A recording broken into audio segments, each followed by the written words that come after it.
Herzlich willkommen zu einer neuen Videoausgabe von 100 Monkeys, heute aus Hamburg, aus dem Rudolf-Steiner-Haus, aus dem großen Saal. Und ich treffe hier heute einen Gast, den ich hier vor einem Jahr exakt in Hamburg zum ersten Mal getroffen habe. Dr. Daniele Ganser, Schweizer Historiker und Friedensforscher. Ich freue mich sehr, dass es auch diesmal wieder geklappt hat, Herr Dr. Ganser. Ja, schön. Vielen Dank für die Einladung und danke fürs Gespräch, Herr Lerich.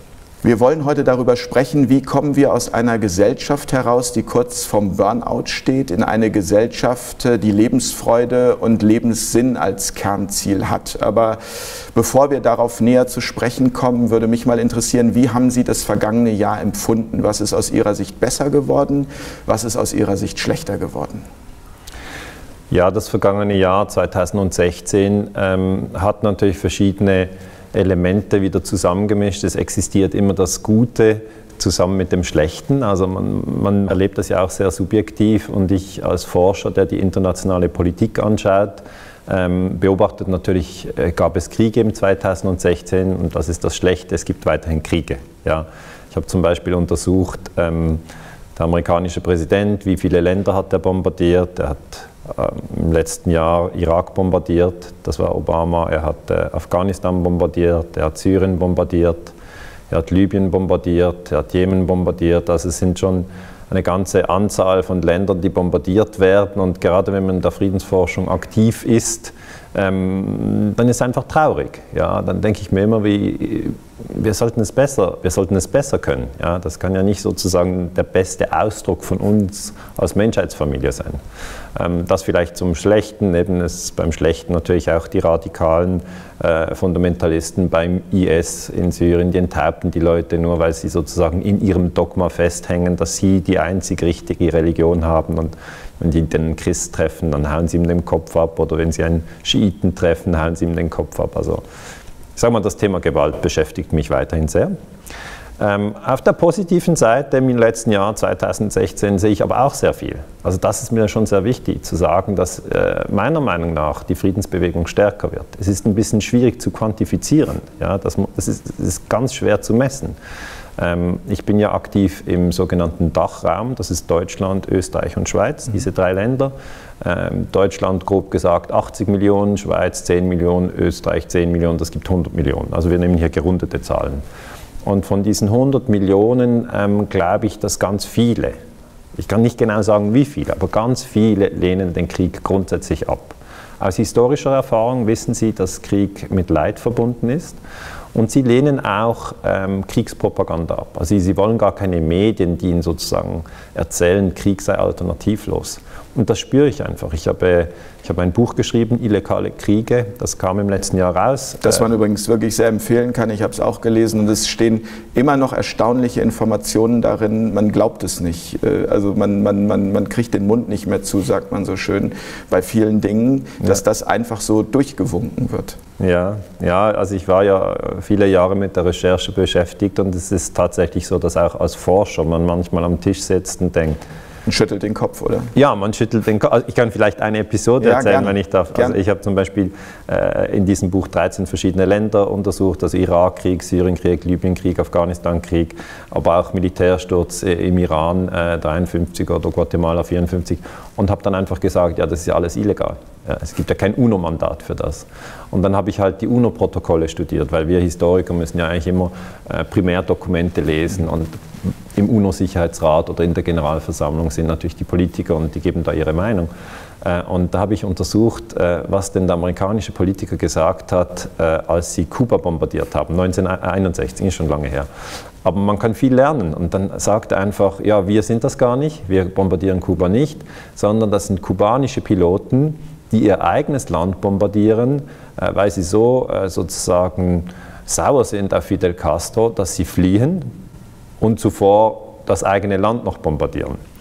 Und dann habe ich das genau recherchiert und habe ich gemerkt, nee, es war die CIA, und die hat einfach auf die Flugzeuge FAR geschrieben. Das ist einfach das Kürzel für, für das kubanische Militär. Und wenn man so etwas liest, ja, Sie sagen ja auch, manchmal bleibt einem den Mund offen. Sagt, meine Güte, dann bombardiert die CIA Kuba und schreibt einfach auf die Flugzeuge sozusagen den falschen die falsche Militärbezeichnung, das ist so ein bisschen wie wenn jetzt jemand von Bayern München sich ein T-Shirt von Dortmund kauft und sich dort in die Abwehr stellt und ein Eigentor macht, weil es ja nie Offside. Also es ist so irgendwie so banal und gleichzeitig so rücksichtslos. Ja, und in dem Sinne habe ich natürlich bei dieser Forschungsarbeit ja, selber immer wieder gestaunt, was ich herausfinde.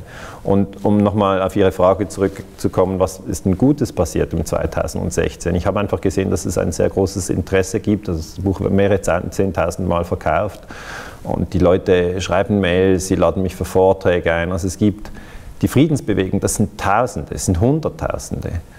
Und ich hoffe, dass sie weiter stärker wird, ja, weil natürlich jetzt mit der Wahl von Donald Trump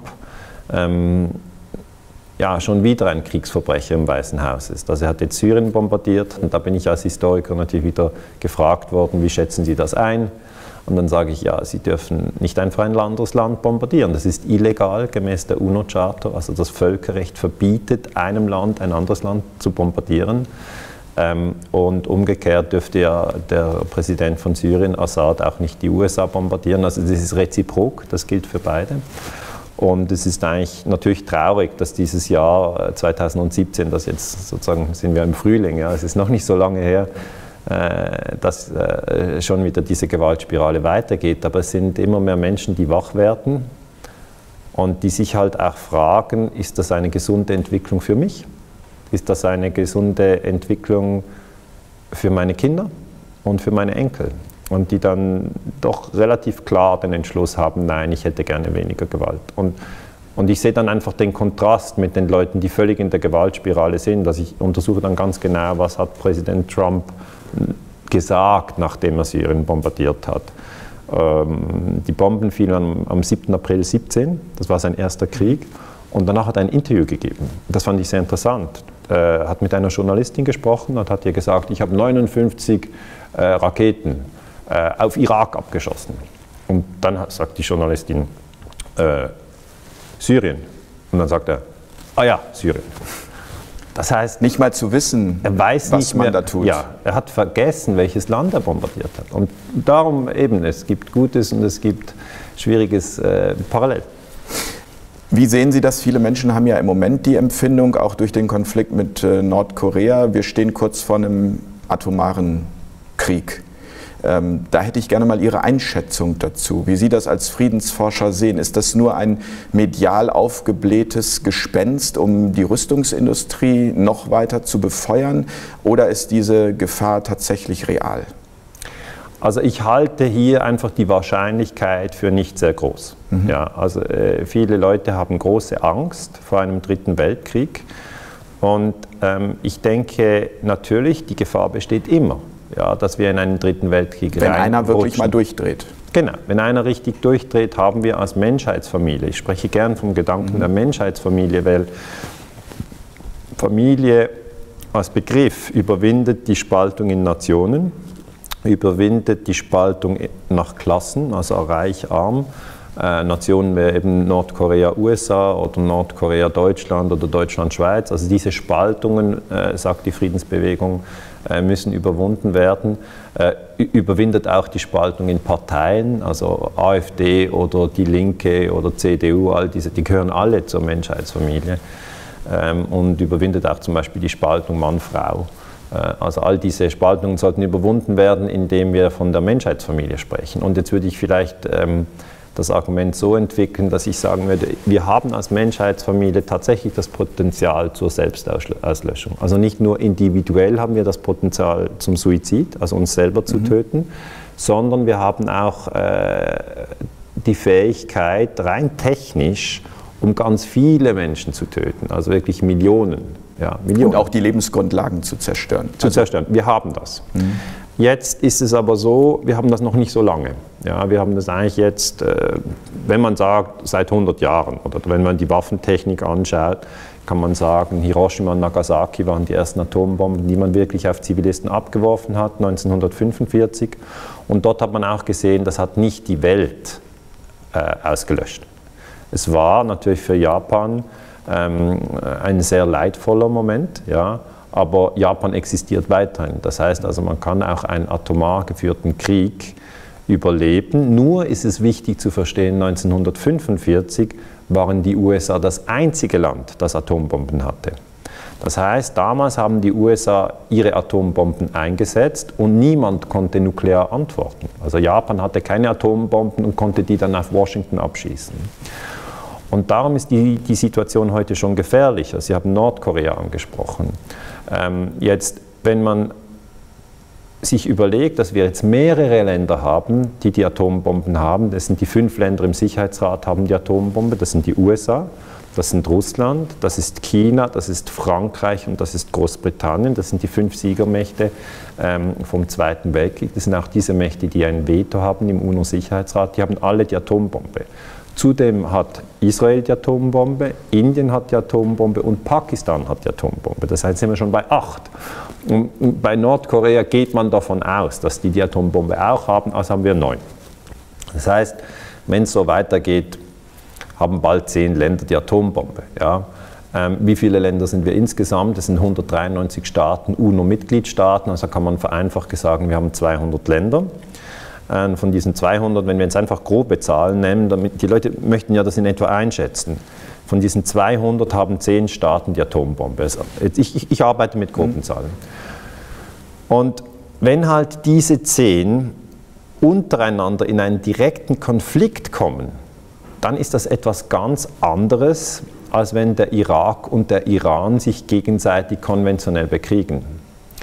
Weil dann ist von einem nuklearen Erstschlag und von einem nuklearen Gegenschlag und von einer, ja, man nennt das tatsächlich MAD. Also MAD heißt ja auf Englisch verrückt. Das heißt Mutually Assured Destruction. Also das heißt eigentlich gegenseitige Auslöschung. Es ist etwas, wo man sich in der Friedensforschung schon lange darüber Gedanken macht, warum plant man eigentlich so etwas wie gegenseitige Auslöschung? Das würde so viel heißen wie, wer hat eigentlich gewonnen, wenn ich Sie erschieße und Sie mich auch noch erschießen und wir dann beide tot sind? Das ist total absurd. Ja, das ist absurd.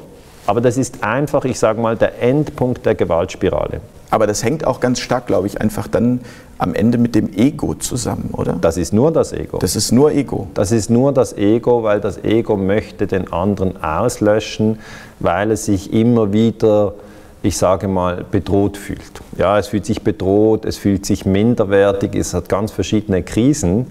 Und es wäre halt sehr wichtig, dass wir unsere internationale Politik nicht nach egoistischen Gesichtspunkten führen. Also vielleicht ein konkretes Beispiel. Das Ego hat immer das Gefühl, dass wenn man etwas gibt, dass man dann weniger hat. Mhm.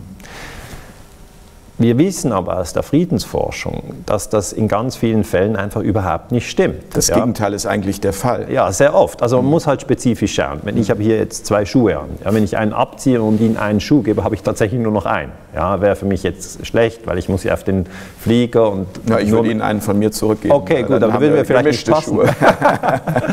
Nun gut, das nennt man dann ein Zero-Sum-Game, also ein Nullsummenspiel. Ja. Das wird sehr oft gemacht bei den, ich sage mal, bei den Ländern, wo man ein Land überfällt und dort einen Rüstungsstützpunkt aufbaut. Zum Beispiel in Syrien kämpfen ja jetzt die USA und Russland um die Kontrolle von Syrien. Russland hat jetzt im Moment 2 Militärstützpunkte auf Syrien und sie wollen darum nicht, dass Assad gestürzt wird. Die USA denken, wir wollen Assad stürzen, bewaffnen darum Terroristen in Syrien und wollen, wenn er gestürzt wird, diese russischen Militärstützpunkte zumachen und dann haben sie Syrien. Also es können nicht beide Syrien haben. Das ist dieses Zero-Sum-Game. Das ist in gewissen Teilen des Lebens schon wahr. Aber in anderen Teilen wird man doch erkennen, dass, wenn man etwas teilt, dass es dann mehr wird. Also jetzt zum Beispiel Information. Ja, wir tauschen jetzt Information aus. Indem ich Ihnen Informationen gebe und Sie mir Informationen geben, ich gehe dann nicht irgendwie leer aus und Sie gehen auch nicht leer aus, sondern wir gehen beide eigentlich reicher aus dem Ganzen raus. Und das kann das Ego nicht richtig verstehen. Es hat immer das Gefühl, wenn ich etwas gebe, dann verliere ich etwas. Ja. Und wenn Sie sagen, die internationale Politik zeigt sehr viel Charakteristika, die wir beim Ego finden, dann ist das so. Also gerade jetzt, natürlich ist Präsident Trump der der bekannteste Politiker im Moment. Ja, es ist nicht Angela Merkel, es ist auch nicht Putin. Putin ist natürlich auch sehr bekannt, oder Erdogan in der Türkei. Es gibt verschiedene bekannte Politiker, aber Trump ist der bekannteste. Und da lohnt es sich schon, genau hinzuschauen, wie stark doch das Ego auch bei ihm eine Rolle spielt. Also ich finde, früher war halt die Hoffnung, gerade im Humanismus, dass am Schluss die Weisen führen. Ja, dass die Weisen sind aber gerade in der philosophischen Tradition so charakterisiert, dass sie das Wohl aller im Auge haben und nicht nur ihr Wohl. Und wenn jetzt die Egoisten führen, dann haben die vor allem ihr Wohl im Auge und nicht das Wohl aller. Und ich denke, da sind wir in interessanten Prozessen, aber vielleicht nochmal zurückzukommen auf Nordkorea. Ich glaube jetzt nicht, dass Trump Nordkorea angreifen wird oder dass Nordkorea die US angreifen wird. Ich glaube es nicht. Weil je mehr Sie das erzählen, und ich lese auch gerade parallel ein Buch Homo Deus von Harari, da geht es um den Menschen des 21. Jahrhunderts, kommt einem Krieg einfach total absurd vor, weil wir auf der einen Seite arbeiten wir an ewigem Leben, also da habe ich zum Beispiel erfahren, dass der PayPal-Gründer gerade sein ganzes Vermögen genau da rein investiert und dass wir irgendwann 100, 150, dass wir irgendwann ewig leben können, ja. Und auf der anderen Seite bringen wir uns aufs Primitivste um. Das passt doch alles total nicht zusammen. Das passt überhaupt nicht zusammen. Also ich wusste jetzt das nicht, dass eben wir tauschen Informationen aus. Wir tauschen Informationen aus, ja. Fühlen Sie sich ärmer? Nein, gar nicht. Ich fühle mich reicher. Ich auch. Fühlen Sie sich ärmer? Nein, gar nicht. Ich finde es befruchtend. Aber ich sage einfach, also ewig wäre dann ja nie mehr sterben. Wenn die jetzt das Leben ich meine, die Lebenserwartung von uns zwei ist jetzt 80 Jahre, hier in Deutschland und der Schweiz, Männer in etwa so. Wenn wir jetzt das raufschreiben auf 150 Jahre, ist ja nicht ewig. Also das muss man einfach bei den Begriffen auch genauer bleiben. Ewiges Leben wäre, wenn man nie mehr stirbt. Gut, er geht von ewigem Leben aus. Das wäre so, dass man wirklich tatsächlich dann alle 20, 30 Jahre mittlerweile irgendwo sich hinlegen kann, ein komplettes Update macht und dann geht es weiter. Das ist natürlich eine verrückte Vision, die da ist, aber dennoch klafft da so eine große Schere zwischen so einer Vision, ewiges Leben, und dieser primitiven Art und Weise, wie der Mensch heute andere Länder überfällt, mordet, wo er kann, überall Blutspuren hinterlässt. Ja. Das ist für mich, also ich muss ganz ehrlich sagen, also das berührt mich, das lässt mich verzweifeln und ich versuche dann aber irgendwie wieder genau, und das ist nämlich genau der Kern, zu einem Punkt zu kommen, wo ich sage, welchen Beitrag kann ich dazu leisten, um das Ganze besser zu machen. Und da denke ich, das Wesentliche ist der Bewusstseinswandel. Also ich stelle mir ja die gleichen Fragen, da sind wir sicher auf dem gleichen Weg. Ich frage mich auch, was kann ich mit meinen Büchern und mit meinen Vorträgen überhaupt weitergeben? Ja. Oder was kann ich meinen Kindern geben? Sie haben 3 Kinder, richtig? 3 Kinder, genau. Ich habe 2. Ja. Und ich denke, es ist jetzt auch so ein bisschen die Zeit, wo die Väter sich überlegen, ja, was werden unsere Kinder für eine Welt eigentlich von uns erben, ja? Nicht so sehr, was werden sie privat erben, das ist überhaupt nicht der Plan, sondern was werden sie für eine Welt erben, was für Werte. Und da sage ich meinen Kindern, die sind noch klein, aber ich sage ihnen, meiner Meinung nach sind die wichtigsten 2 Dinge Liebe und Wahrheit. Also das sind einfach sozusagen die Fixpunkte. Wenn du dich je verirrst im Leben, ja, wenn du nicht mehr weißt, was oben und unten ist, dann stell dich einfach in den Garten oder in die Natur, schau uns für einen Moment drauf, in der Nacht, schau, wie die Sterne funkeln, die gehen nicht weg, die sind da, die sind stabil. Welche Probleme du auch immer hast, ja, denk darüber nach, dass du dich am ehesten an Liebe und Wahrheit orientieren sollst. Das heißt nicht, dass man jeden Tag sozusagen völlig nahe an der Liebe ist oder völlig nah an der Wahrheit. Aber man kann eigentlich sozusagen einen gelungenen Tag oder auch einen gelungenen Monat oder ein gelungenes Jahr oder ein gelungenes Leben daran messen, meiner Meinung nach, wie nahe man an diesen 2 Fixsternen ist. Es gibt Menschen, die sagen, das ist mir ein bisschen zu viel, Liebe und Wahrheit als Begriff. Aber dann sage ich, ja, dann nimm halt anstatt Wahrheit, nimm Aufrichtigkeit. Ja? Und anstatt Liebe, nimm Freundschaft. Aber ich glaube, das sind für viele Menschen derzeit Fremdwörter aus dem Grund, weil sie sich den ganzen Tag mit Medien umgeben und mit Dingen umgeben, die ihnen genau das Gegenteil vermitteln. Also ich habe für mich das Experiment gemacht und ich habe im Oktober habe ich entschieden, also Oktober vergangenen Jahres, habe ich entschieden, keine Nachrichten mehr zu konsumieren. Gutes Experiment. Wir haben sich gefühlt. Großartig. Und das ging, also am Anfang war es so, ich war wirklich zum Schluss so, dass ich permanent auch, ne, man steht im Stau, zückt sein Handy, guckt, was steht in der Bild, was steht in der Welt, also einfach mal und fühlt sich schlecht danach. Und ich habe irgendwann für mich diesen Punkt gehabt, dass wofür mache ich das? Wie verrückt ist das eigentlich? Und habe das einfach mal bleiben lassen. Das tatsächlich, und wie lange, darf ich fragen? Ich habe es 3 Monate ungefähr durchgezogen. Also Oktober, November, Dezember? Ja, aber auch jetzt. Und auch kein Fernseher? Nein, gar nicht, haben wir gar nicht zu Hause. Und also Zeitungen, Fernseher, Printzeitungen? Keine? Ja, ich habe so ein paar alternative Zeitungen. Es gibt zum Beispiel in Berlin ein Magazin, Transform heißt das, also Transformation grundsätzlich als Thema, sehr spannend. Also wie kommt man eben genau in diese Transformation von schlechten Zuständen in gute Zustände oder die Zeitung Zeitpunkt von Christoph Fluger, vielleicht ist aus der Schweiz. Das ein Begriff, genau, also wirklich auch alternative Medien bewusst und bin jetzt aber auch nicht wieder wirklich eingestiegen. Also ich habe schon Trump mitbekommen und ich bekomme auch Nordkorea irgendwie mit. Aber es ist nicht mehr so, dass ich diese Routine habe, permanent oder diese Sucht fast, mir das reinzuziehen. Und dazu habe ich was Interessantes gelesen, nämlich dass es 66 Tage braucht, das haben Forscher herausgefunden, um eine Routine zu ändern. Und ich frage mich, wenn es uns gelingen würde, die Routine, Medien zu ändern, positive Nachrichten zu konsumieren, gute Dinge, ob sich damit nicht auch relativ zügig die Welt ändern kann. Also bei der Welt weiß ich nicht, aber das eigene kann man sehr schnell ändern. Ja? Also viele Leute fühlen sich traurig, viele Leute fühlen sich hoffnungslos. Viele Leute fühlen sich auch niedergeschlagen, manchmal so, dass sie am Morgen überhaupt nicht aus dem Bett aufsteigen wollen oder dass sie denken, den Job, den ich mache, macht keinen Sinn. Oder dass sie sagen, ich bin gar nicht sicher, ob die Welt sich in eine gute Richtung entwickelt. Ich habe eher das Gefühl, meine Kinder werden es schlechter haben als ich. Also wir sind durch persönliche Gespräche, aber auch durch Umfragen sehen wir, es gibt viel Sorgen. Und ich denke, man kann diese Sorgen dadurch auch zum Teil auflösen, indem man sich aus diesem Medienkonsum rausnimmt. Ja. Genau.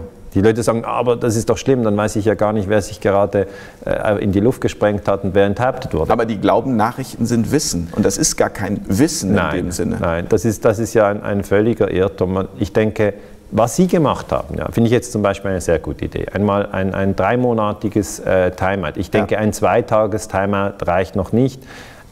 Eben die 66 Tage wusste ich jetzt nicht, aber es gibt verschiedene Untersuchungen, die zeigen, dass sich der Mensch an sehr viel gewöhnt. Und wenn er in einem Zustand ist und dann merkt, ich habe gewisse Gefühle und Gedanken, kann das verändert werden und er kann in einen anderen Zustand kommen, indem er zum Beispiel jetzt einfach ein Medientimeout nimmt. Ja. Weil diese ganze Information, die auf uns einprasselt, die führt dazu, dass wir diese Dinge denken, die wir lesen. Also wenn man jetzt die FAZ liest, dann muss man sagen, der Text, der da steht, der hat ja nicht irgendwie eine Giraffe geschrieben. Ja? Das hat ein Mensch geschrieben. Und der hat das zuvor gedacht. Ich schreibe ja selber Bücher. Sie müssen es zuerst denken, bevor Sie schreiben. Wenn Sie es lesen, denken Sie die Gedanken desjenigen, der es geschrieben hat. Das heißt, wir haben dauernd, wenn wir Radio hören, dann stehen wir im Stau, haben wir die Nachrichten, irgendjemand hat das gedacht, ist seine Analyse, dann denken wir das. Und diese Gedanken sind alles fremde Gedanken. Ja? Wenn wir jetzt 3 Monate überhaupt nichts konsumieren, dann kommen plötzlich unsere Gedanken. Ja? Oder wir können auch sozusagen, ich sag mal, wertvolle Informationen nehmen, die uns aufbaut, wie Zeitpunkt oder was war das andere Heft? Transform. Kenne ich jetzt nicht, kann ich nicht beurteilen, aber ich sage, jeder muss halt herausfinden, was ihm gut tut und dann muss er das konsumieren. Also ich hoffe zum Beispiel, wenn jemand dieses Gespräch hört, dass ihm das gut tut, grundsätzlich, weil der Bewusstseinswandel, der ja im Gange ist, dieser Bewusstseinswandel hat im Kern sicher damit zu tun, dass wir unser Medienverhalten verändern. So wie es ganz klar ist beim Essen, dass uns das Essen beeinflusst. Ja, wenn wir sehr viel Nahrung zunehmen, viel zu viel, fühlen wir uns erschöpft. Ja, es geht nicht darum, Maximum viel zu essen. Das ist so dieser Nachkriegsgedanke, du musst viel essen, damit du irgendwie versorgt bist. Das ist irgendwie an uns auch weitergegeben worden. Dabei ist genau das Gegenteil der Fall. Ich habe gerade gelesen, dass 3 Millionen Menschen laut Statistik im Jahr 2010 an Übergewicht gestorben sind weltweit. Ja. Also 3 Millionen, das muss man sich mal vorstellen. Das ist viel mehr als Terror. Ja, Terror, wirklich. Also in dem Buch standen auch, da waren so Vergleichstabellen drin. In dem Jahr 2010 7.600 Menschen an Terror. Ja. Keine Frage, 7.600 zu viel, aber wenn man das vergleicht, ist Coca-Cola, Pizza, Eis gefährlicher viel als Al-Qaida. Ja, absolut. Also das muss man sich auch bewusst machen. Und das ist eben so eine Zeitung wie Transform, die so Titel hat wie Empathie, da wo es weh tut. Ich finde, das macht einem einfach ein gutes Gefühl. Ja? Also Empathie eben nicht nur mit Menschen, die man mag, sondern eben auch mit Menschen, da wo es mal kritisch wird, um eben nicht gleich in diese Feindposition zu gehen. Ja, das ist ja, also ich bin völlig mit Ihnen einig, oder das ist etwas, was ich auch in meiner Forschung immer wieder betone. Das, was wir beim Essen vielleicht schon zum Teil erkannt haben, dass es eben wichtig ist, was ich aufnehme. Also niemand würde jetzt auf die Idee kommen, eine Schachtel Reisnägel zu essen. Ja, kommt einfach niemand auf die Idee, weil er weiß, was ich aufnehme. Ich meine, die Reisnägel, die kratzen hier, die verletzen die inneren Organe und auch beim Ausscheiden nur Schmerzen. Also das ist einfach gefährlich. Ja? Oder Salzsäure zu trinken. Warum nicht? Es schadet dir, also tu es nicht. Und so gibt es eine ganze Palette von Lebensmitteln, die einem eben gut tun und solche, die gar nicht als Lebensmittel überhaupt zu bezeichnen sind. Ja? Füllstoff. Ja, Füllstoff.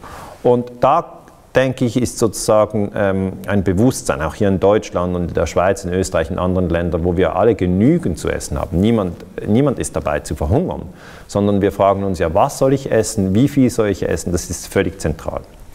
Jetzt, was ich aber auch beobachte, ist, dass jetzt dieser Prozess eigentlich auch bei den Medien passiert. Ja?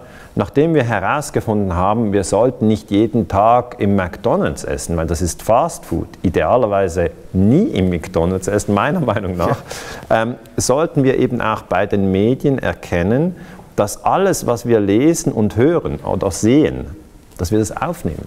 Es ist zwar feinstofflich, man kann es nicht so, beim McDonald's, man beißt rein und so, man sieht, man kann den Zucker analysieren. Ja, und bei den Medien, wenn Sie Bild-Zeitung lesen, lesen Sie zum Beispiel, das sind Saddam Husseins Massenvernichtungswaffen. Ja. Das stand 2003 dort drin. Das war aber eine Kriegslüge.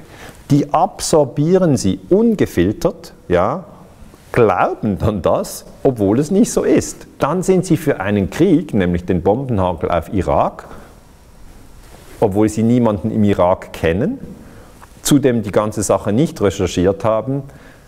Das heißt, sie sind für Kriege, die sie nicht verstehen. Und da sage ich einfach, wir müssen eigentlich beim Medienkonsum auch so weit kommen, oder das wäre meine Hoffnung, dass wir Medien lesen, die keine Feindbilder produzieren, die dann dazu führen, dass wir dafür sind, dass andere Länder bombardiert werden. Das heißt, es ist ganz wichtig, dass wir dort lernen, Empathie sollten diese Medien transformieren, rüberbringen. Sie sollten auch Verständnis bringen und nicht eigentlich das Töten immer wieder propagieren. Das ist eigentlich das alte Bewusstsein. Große Probleme lösen wir mit Gewalt. Genau. Und das neue Bewusstsein sagt eigentlich, große Probleme gibt es, aber Gewalt wird nichts nützen. Und in dieses Bewusstsein, darum geht es ja letztendlich durch viele Faktoren, sich in dieses Bewusstsein zu bringen, weil das ja am Ende nicht nur ein Gewinn fürs Ganze ist, sondern vor allem für einen selbst. Ja, Riesengewinn. Das ist ja der Punkt. Also wenn Sie ganz intensiv schlechte Nachrichten konsumieren und ganz intensiv schlechte Nahrung konsumieren, sind Sie erledigt. Ja. Also da geht es gar nicht um die Welt, da geht es um Sie. Ja. Und bei mir ist es ja so, dass ich schon sehr viel Krieg und Terror untersuche. Das heißt, ich bin natürlich hier in einem Prozess, wo ich weiß, ich nehme schlimme Nachrichten auf. Ja, wie soll ich den Irakkrieg beschreiben, wie soll ich den Vietnamkrieg beschreiben, ohne da auch genau hinzuschauen? Ja, das heißt, ich weiß, dass diese Gedanken und Gefühle dann in mir sind. Und wie gehen Sie damit um? Wie transformieren Sie das? Ja, durch Achtsamkeit. Ja, das ist eigentlich der Schlüsselbegriff. Achtsamkeit ist etwas, was seit Tausenden von Jahren immer wieder gelehrt wurde, in ganz verschiedenen Kulturen. Ja? Und Achtsamkeit bedeutet eigentlich, dass man seine eigenen Gedanken und Gefühle beobachtet. Das ist der Trick. Das heißt, man wird weiterhin Gedanken und Gefühle haben. Na klar, wir haben jetzt Gedanken und Gefühle, sonst könnten wir gar nicht sprechen. Wenn ich es nicht denke, kann ich es gar nicht sagen. Und ich fühle mich jetzt wohl, es ist ein angenehmes, ein ehrliches Gespräch, es ist eine Offenheit da, also Sie haben immer Gedanken und Gefühle. Nur ist eben der Unterschied, wenn man jetzt die Gedanken und Gefühle als 100%ig dominant nimmt, dann ist man der Gedanke und man ist das Gefühl. Die Achtsamkeit sagt aber, nein, wir sollten es so machen, dass die Gedanken und Gefühle da sind und dass man die von außen beobachtet. Vielleicht jetzt ein bisschen abstrakt, aber ich würde es gerne erklären. Das ist wie eine Mutter, die ihre zwei spielenden Kinder beobachtet. Den Tom und die Susi. Okay? Die Susi wäre jetzt die Gefühle und der Tom, das wären die Gedanken.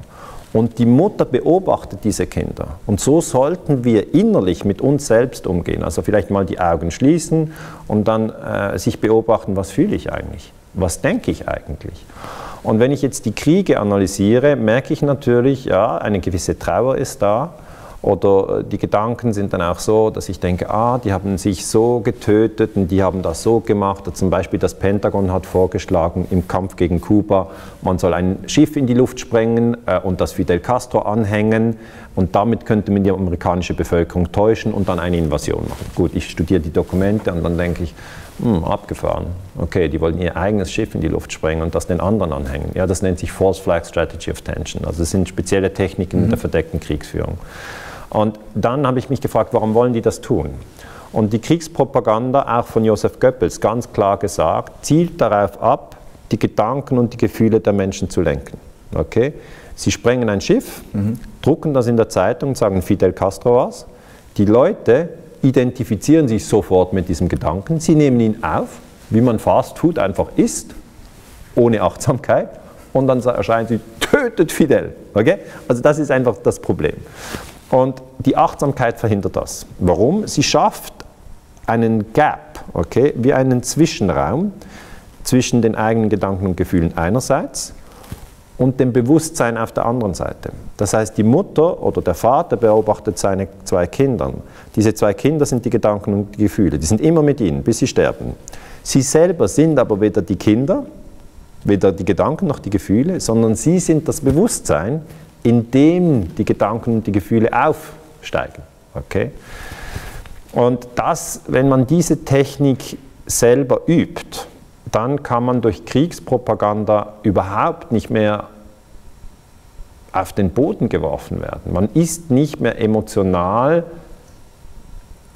zu erlegen. Es ist also eine intellektuelle Kampftechnik eigentlich. Und die habe ich mir wirklich antrainiert. Ich trainiere. Ist das Meditation dann oder Yoga oder was ist? Ja, dort wird das auch geübt. Ja, dort bei Meditation wird das geübt, im Yoga wird das geübt, aber man kann das auch im Alltag üben. Es gibt ganz einfache Übungen, was ich gemacht habe. Also ich habe über viele Jahre mir Bücher gekauft über Achtsamkeit. Ja, man kann sich auf dem Internet einfach mal Achtsamkeit eingeben. Da gibt es ja oder Mindfulness. Bücher, ja. Das ist nicht das Problem, dass man zu wenig Angebot hat. Es gibt endlos. Ja. Also. Und dann muss man sich überlegen, bringt mir das was? Ja, der Mensch heute fragt sich immer, bringt mir das was? Und meine Durchsage ist, ja, es bringt unglaublich viel, weil man ist ja jeden Tag in 1000 Situationen. Und das Außen, also was alles außerhalb von uns passiert, das kann man nicht steuern. Ja, es gibt gewisse Leute, die sagen, ich werde mich jetzt halt bemühen, alles um mich herum so zu steuern, dass ich keine negativen Gedanken und keine negativen Gefühle mehr habe. Aber das wird nie gelingen. Ja.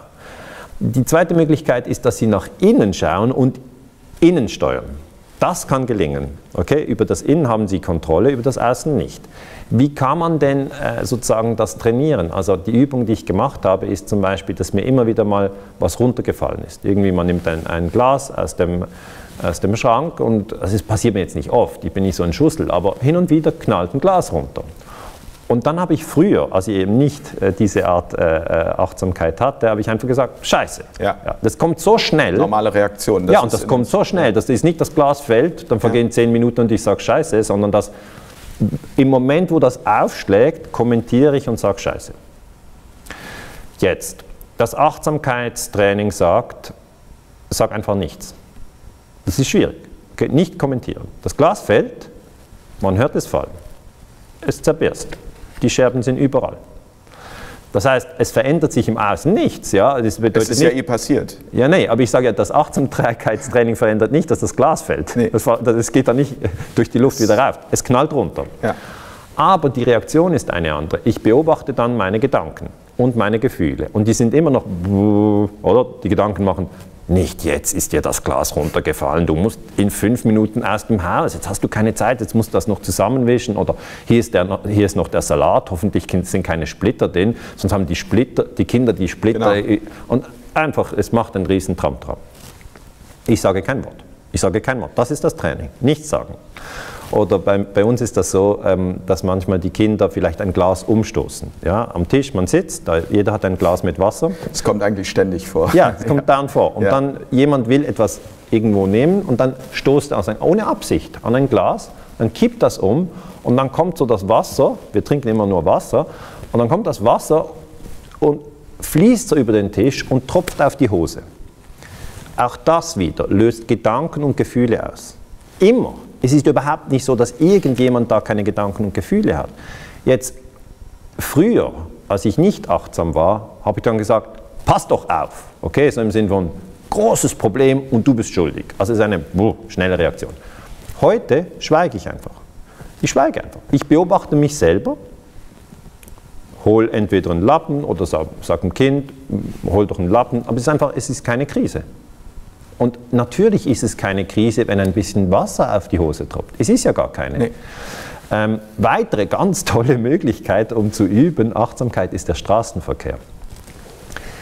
Im Straßenverkehr war es früher bei mir so, weil ich eher so der ungeduldige Typ bin. Ja, ich will immer, zack, Ziel erreichen. Linke Spur. Ja, ich fahre immer super schnell und also es war schon so in der Schweiz, dass ich irgendwie so hinter einem anderen Auto fahre und denke, warum fährt der so langsam? Ja. Und dann schaue ich auf den Tacho und sehe, der fährt die korrekte Geschwindigkeit. Warum fängt er nicht 20 zu schnell? Er müsste 20 schneller fahren, weil ich habe echt Eile. Man wünscht sich so einen Gabelstapler, ne, den man dann so zur Seite geben kann. Und diese Ungeduld, die habe ich in mir. Die wird nie weggehen. Ja, so bin ich. Und im Straßenverkehr ist es dann halt oft so, dass wenn man dann gerade zu einem Vortrag muss und man ist knapp dran und dann ist Stau oder jemand fährt speziell langsam, dann ist es möglich, dass man ganz allein im Auto sitzt und rumflucht. Ja, das ist für ein Idiot, und da soll man fahren, und was macht hier ein Stau, und warum ist hier eine Baustelle, und kann doch gar nicht sein, und da arbeitet ja gar niemand, ist alles gesperrt, oder irgendwie einfach weg da. Und das ist eigentlich der Fall, wenn man eine maximale Identifikation mit den Gedanken und Gefühlen hat. Und jetzt, indem ich dieses neue Training mache, beobachte ich mich einfach. Und ich möchte wirklich betonen, ich habe immer noch diese Gedanken und Gefühle. Also ich denke immer noch, fahr doch schneller oder jemand nimmt gerade den Parkplatz, den ich warte. Immer noch. Aber ich kommentiere es nicht. Ich beobachte mich selber. Und einmal, das war sehr interessant, ich habe ein Elektroauto, ein Tesla, und ich bin da auf der Schweizer Autobahn sehr schnell gefahren und dann knallt mir der Reifen. Und dann, weil ich ja dieses Achtsamkeitstraining mache, habe ich sofort meine Gefühle beobachtet und gedacht, okay, ist das jetzt gefährlich? Ich war so mit 120 unterwegs und dann habe ich gesehen, nee, der Wagen ist stabil. Er schert nicht aus. Und das mache ich aber in der Sekunde, wo es passiert. Also wenn ein Reifen auf der Autobahn platzt, das macht schon laut. Und dann denke ich, okay, Sicherheit ist da und ich fluche nicht rum. Ich sage nicht, der Reifen ist geplatzt. Ja? Und dann fahre ich rechts hin und merke, okay, ich kann noch fahren. Und dann denke ich so, was ist deine nächste Sorge? Und dann denke ich, oh, ich bin sicher. Eigentlich kein großes Problem. Und dann kommt schon die nächste Sorge. Jetzt zerkratze ich die Reife. Die Felge. Die Felge geht an den Arsch. Jetzt ist aber ganz schlimm. Und dann denke ich, ja, aber du musst da bis zur nächsten Ausfahrt noch fahren. Das machst du echt so. Dann denke ich so, ja, aber dann kommt die Angst mit der Felge, die geht kaputt und so. Und dann kommt die nächste Angst, die sagt, du hast in einer Stunde einen Vortrag in Luzern. Du wirst zu spät kommen. Und dann könnte man in irgendeine Art Panik verfallen. Aber die Achtsamkeit, die beobachtet es nur von außen und sagt, da hast du eine Situation. Sind deine Kinder in Gefahr? Nein. Okay.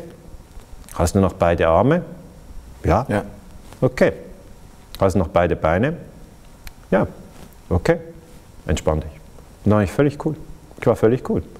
Und ich sage einfach, wenn man das trainiert, dann ist man auch gegenüber Kriegspropaganda nicht so einfach geschockt. Aber ich glaube, das müsste eben dann auch schon viel früher eigentlich in Kindergärten, in Schulen trainiert werden. Wäre gut. Damit das sozusagen dann auch Generationen. Aber man kann es auch noch mit 60 lernen. Klar, man kann es in jedem Alter lernen. Das finde ich das Wichtigste. Der Mensch kann immer dann lernen, wenn er will. Er sagt oft, ich kann nicht, aber dahinter steckt, ich will nicht.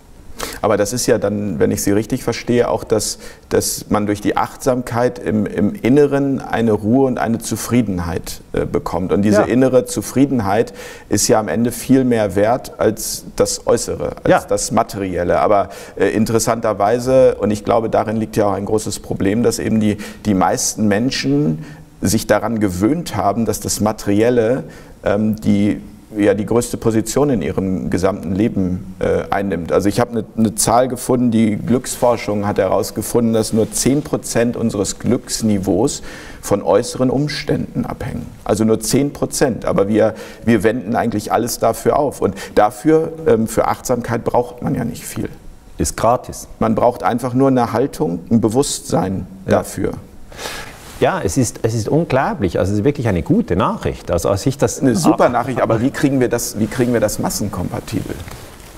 Mir egal. Es soll jeder dann machen, wenn er Lust hat. Also ich sage jetzt nicht, es gibt jetzt eine Umerziehungskur und alle müssen sich da einschreiben, sondern ich sage einfach, wenn jemand schon zufrieden ist mit seinem Leben, soll er doch so weitermachen. Wenn jemand aber das Gefühl hat, das wäre was für ihn, dann soll er es ausprobieren. Also ich habe noch, jemand sagt dann, das ist alles so aufwendig, ja, oder so teuer oder so. Und dann sage ich, nee, also das ist jetzt wirklich nicht teuer. Weil ein Training, das ich gemacht habe, das mache ich jetzt nicht mehr, aber das habe ich gemacht, ist kalt duschen. Ja? Ich habe einfach ein Jahr lang, da habe ich einfach ein Jahr lang nur kalt geduscht. Jeder sieht ja bei einer Dusche, gibt es heiß und kalt. Ich nehme mir das immer mal wieder vor, aber ich schalte dann doch lieber wieder auf warm um. Also das ist, aber man muss sich auch daran gewöhnen. Ne?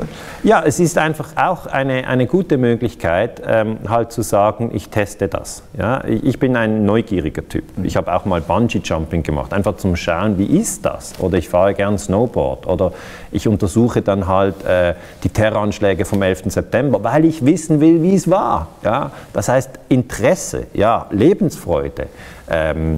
Vitalität, auch Klarheit, das sind alles, oder Mut, das sind alles Ziele, die ich verfolge, Grundhaltungen, die ich schätze. Und ich habe halt dann gemerkt, dass wenn ich jetzt zum Beispiel kalt dusche, dass ich dann ein wunderbares Übungsfeld für Achtsamkeit habe. Weil man steht ja da nackt. Also es gibt da nicht irgendwie 5000 Ablenkungsdinge, sondern man ist wirklich, wie man geboren wurde und wie man sterben wird.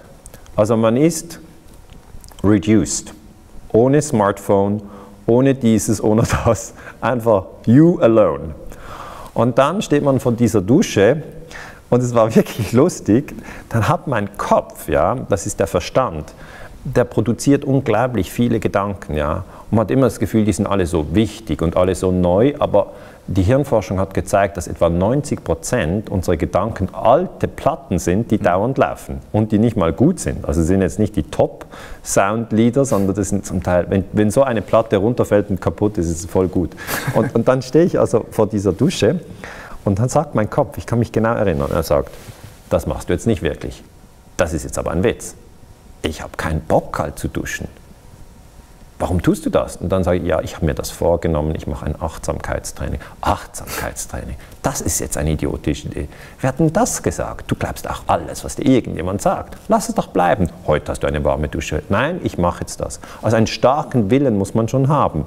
Und dann hat mein Wille einfach immer wieder, es ist wie ein inneres Gespräch, hat mein Wille immer wieder gesagt, nein, und dann läuft das kalte Wasser schon. Und wenn man so nahe dran steht, dann spritzt es schon ein bisschen, dann ist das der schwierigste Moment. Also, nee, das ist auch schlecht, du könntest einen Herzinfarkt haben. Ja, dann bist du selber schuld. Ja, dann fällst du um, in der Dusche, bist tot, dein Leben wird enden. Und laber. Und dann macht einfach der Wille, sagt, Ruhe. Und dann steht man in die Kälte rein. Ruhe da oben sozusagen. Ja, Ruhe da oben in diesem Gelaber. Und dann merkt man, es passiert gar nichts. Herzinfarkt? Nein. Nichts passiert, überhaupt nichts. Es ist nicht irgendwie, dass man blutet dann nicht, man ist einfach wach, man ist sehr wach danach. Und es geht einem gut? Es geht mir gut, es geht mir gut. Natürlich, irgendwann, gebe ich auch zu, kommt die Trägheit wieder. Mein Ziel war das 365 Tage zu tun und keinen Tag abzuweichen. Mit Haare waschen, also auch kalt die Haare waschen. Und wenn man das tut, sollte man auch eher im Sommer anfangen. Im Winter ist es noch schwieriger. Ja? Aber wenn man im Sommer anfängt, ist es einfacher. Und dann, man kann auch sagen, ich mache es einfach 7 Tage. Mal schauen, ob ich das kann. Und wenn man das tut, hat man wirklich die Möglichkeit, mit sich selber in Kontakt zu sein und zu sehen, dass die Achtsamkeit, ja, sich zu beobachten, ein unglaublich spannender Prozess ist. Und wenn man das dann durchgestanden hat, kann man mit Schocks viel besser umgehen. Weil es ist ein Schock. Kaltes Wasser empfindet man als Schock. Aber man hat eine Ebene in sich, die ist davon unberührt. Ich sage immer, die Seele ist nicht schockiert, wenn sie kalt duschen. Es ist nur der Körper, der über die Nerven natürlich das als Überraschung nimmt. Er weiß es ja nicht. Ja, und die Augen sehen es und die warnen und sie sagen Gefahr, Gefahr. Die Seele sagt, kannst schon kalt duschen, passiert nichts. Wenn man jetzt in diesem Hamsterrad drin ist, in dem viele Menschen heutzutage drin sind, dann mögen die Gedanken erstmal vielleicht etwas fremd wirken, weil man sagt, also jetzt soll ich auch noch kalt duschen und Achtsamkeit, da habe ich ja gar keine Zeit für. Was sagen Sie denen? Ja, dass ich eigentlich denke, jeder soll es so machen, wie er will. Ja, also das ist schon auch meine Überzeugung, dass eigentlich der freie Wille das Ultimative ist. Ich bin ja auch ein sehr freiliebender Mensch. Also ich mache eben auch das, was ich will. Ich bin zum Beispiel früher Ski gefahren, fand ich Ski toll. Und dann habe ich halt irgendwie gedacht, ich fahre jetzt Snowboard, jetzt finde ich Snowboard toll. Und manchmal fahre ich dann auch wieder Ski. Und ich habe dann einfach gesehen, dass es da 2 Gruppen gab. Die einen, gerade in der Schweiz, haben gesagt, nur Snowboard ist cool. Ski geht gar nicht. Und dann gibt es dann die Tendenz, dass man aus der Position heraus ein Dogma formt. Und das ist in der Geschichte natürlich ein Thema, das uns immer beschäftigt, weil Dogmas sind wieder unreflektierte Gedanken, die man absolut setzt. Also zum Beispiel die Katholiken und die Protestanten hier in Deutschland und auch in der Schweiz und auch in Österreich, die haben sich umgebracht. Ja, angenommen, Sie sind jetzt, was wollen Sie lieber, Katholik oder Protestant? Oh, ehrlich gesagt gar nichts von ja, gut, aber also gut, ich bin jetzt mal Katholik. Nee, okay. Nee, Protestant. Okay, Protestant. Dann mache ich den Katholik. Gut, okay. Gehen wir 300 Jahre zurück. Ja. Ja? Dann hätte ich einfach gesagt, du hast voll die falsche Einstellung, dann hätte ich Sie umgebracht. Ja. Und Sie, wenn Sie schneller gewesen wären, hätten mich umgebracht. Warum denn? Ja, nur weil wir uns so stark mit unseren Gedanken identifiziert hätten und die gleichzeitig absolut gesetzt hätten, dass es keine Toleranz gibt für andere Positionen. Und jetzt beim Snowboarden und Skifahren ist ja nicht so stark. Ja?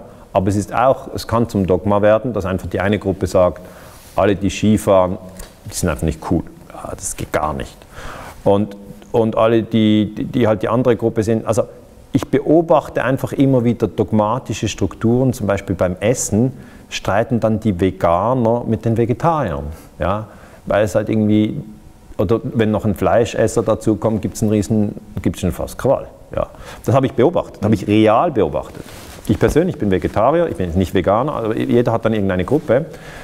Und da sage ich, wenn ich zurückkomme auf diese Frage, was sagen Sie jemand, der schon eigentlich ausgelastet ist durch das Leben und keine Zeit hat für Achtsamkeit? Dann sage ich, dann ist es so. Also ich würde niemandem sagen, du musst dieses oder jenes tun. Ja, ich würde ihn ganz frei lassen und sagen, nur wenn du dich dafür interessierst, weil du gehört hast, Achtsamkeit, das ist was Interessantes, dann sage ich, es gibt diese oder jene Möglichkeiten. Oder wenn sich jemand interessiert und sagt, verdeckte Kriegsführung, wie wurde das gemacht? Wie wurde Mossadegh gestürzt 1953 im Iran? Dann sage ich, ja, so und so hat man das gemacht. Ja, es braucht ein Interesse. Aber ich würde nie sagen, du musst jetzt das machen, weil ich finde das super, weil sonst ist es dogmatisch.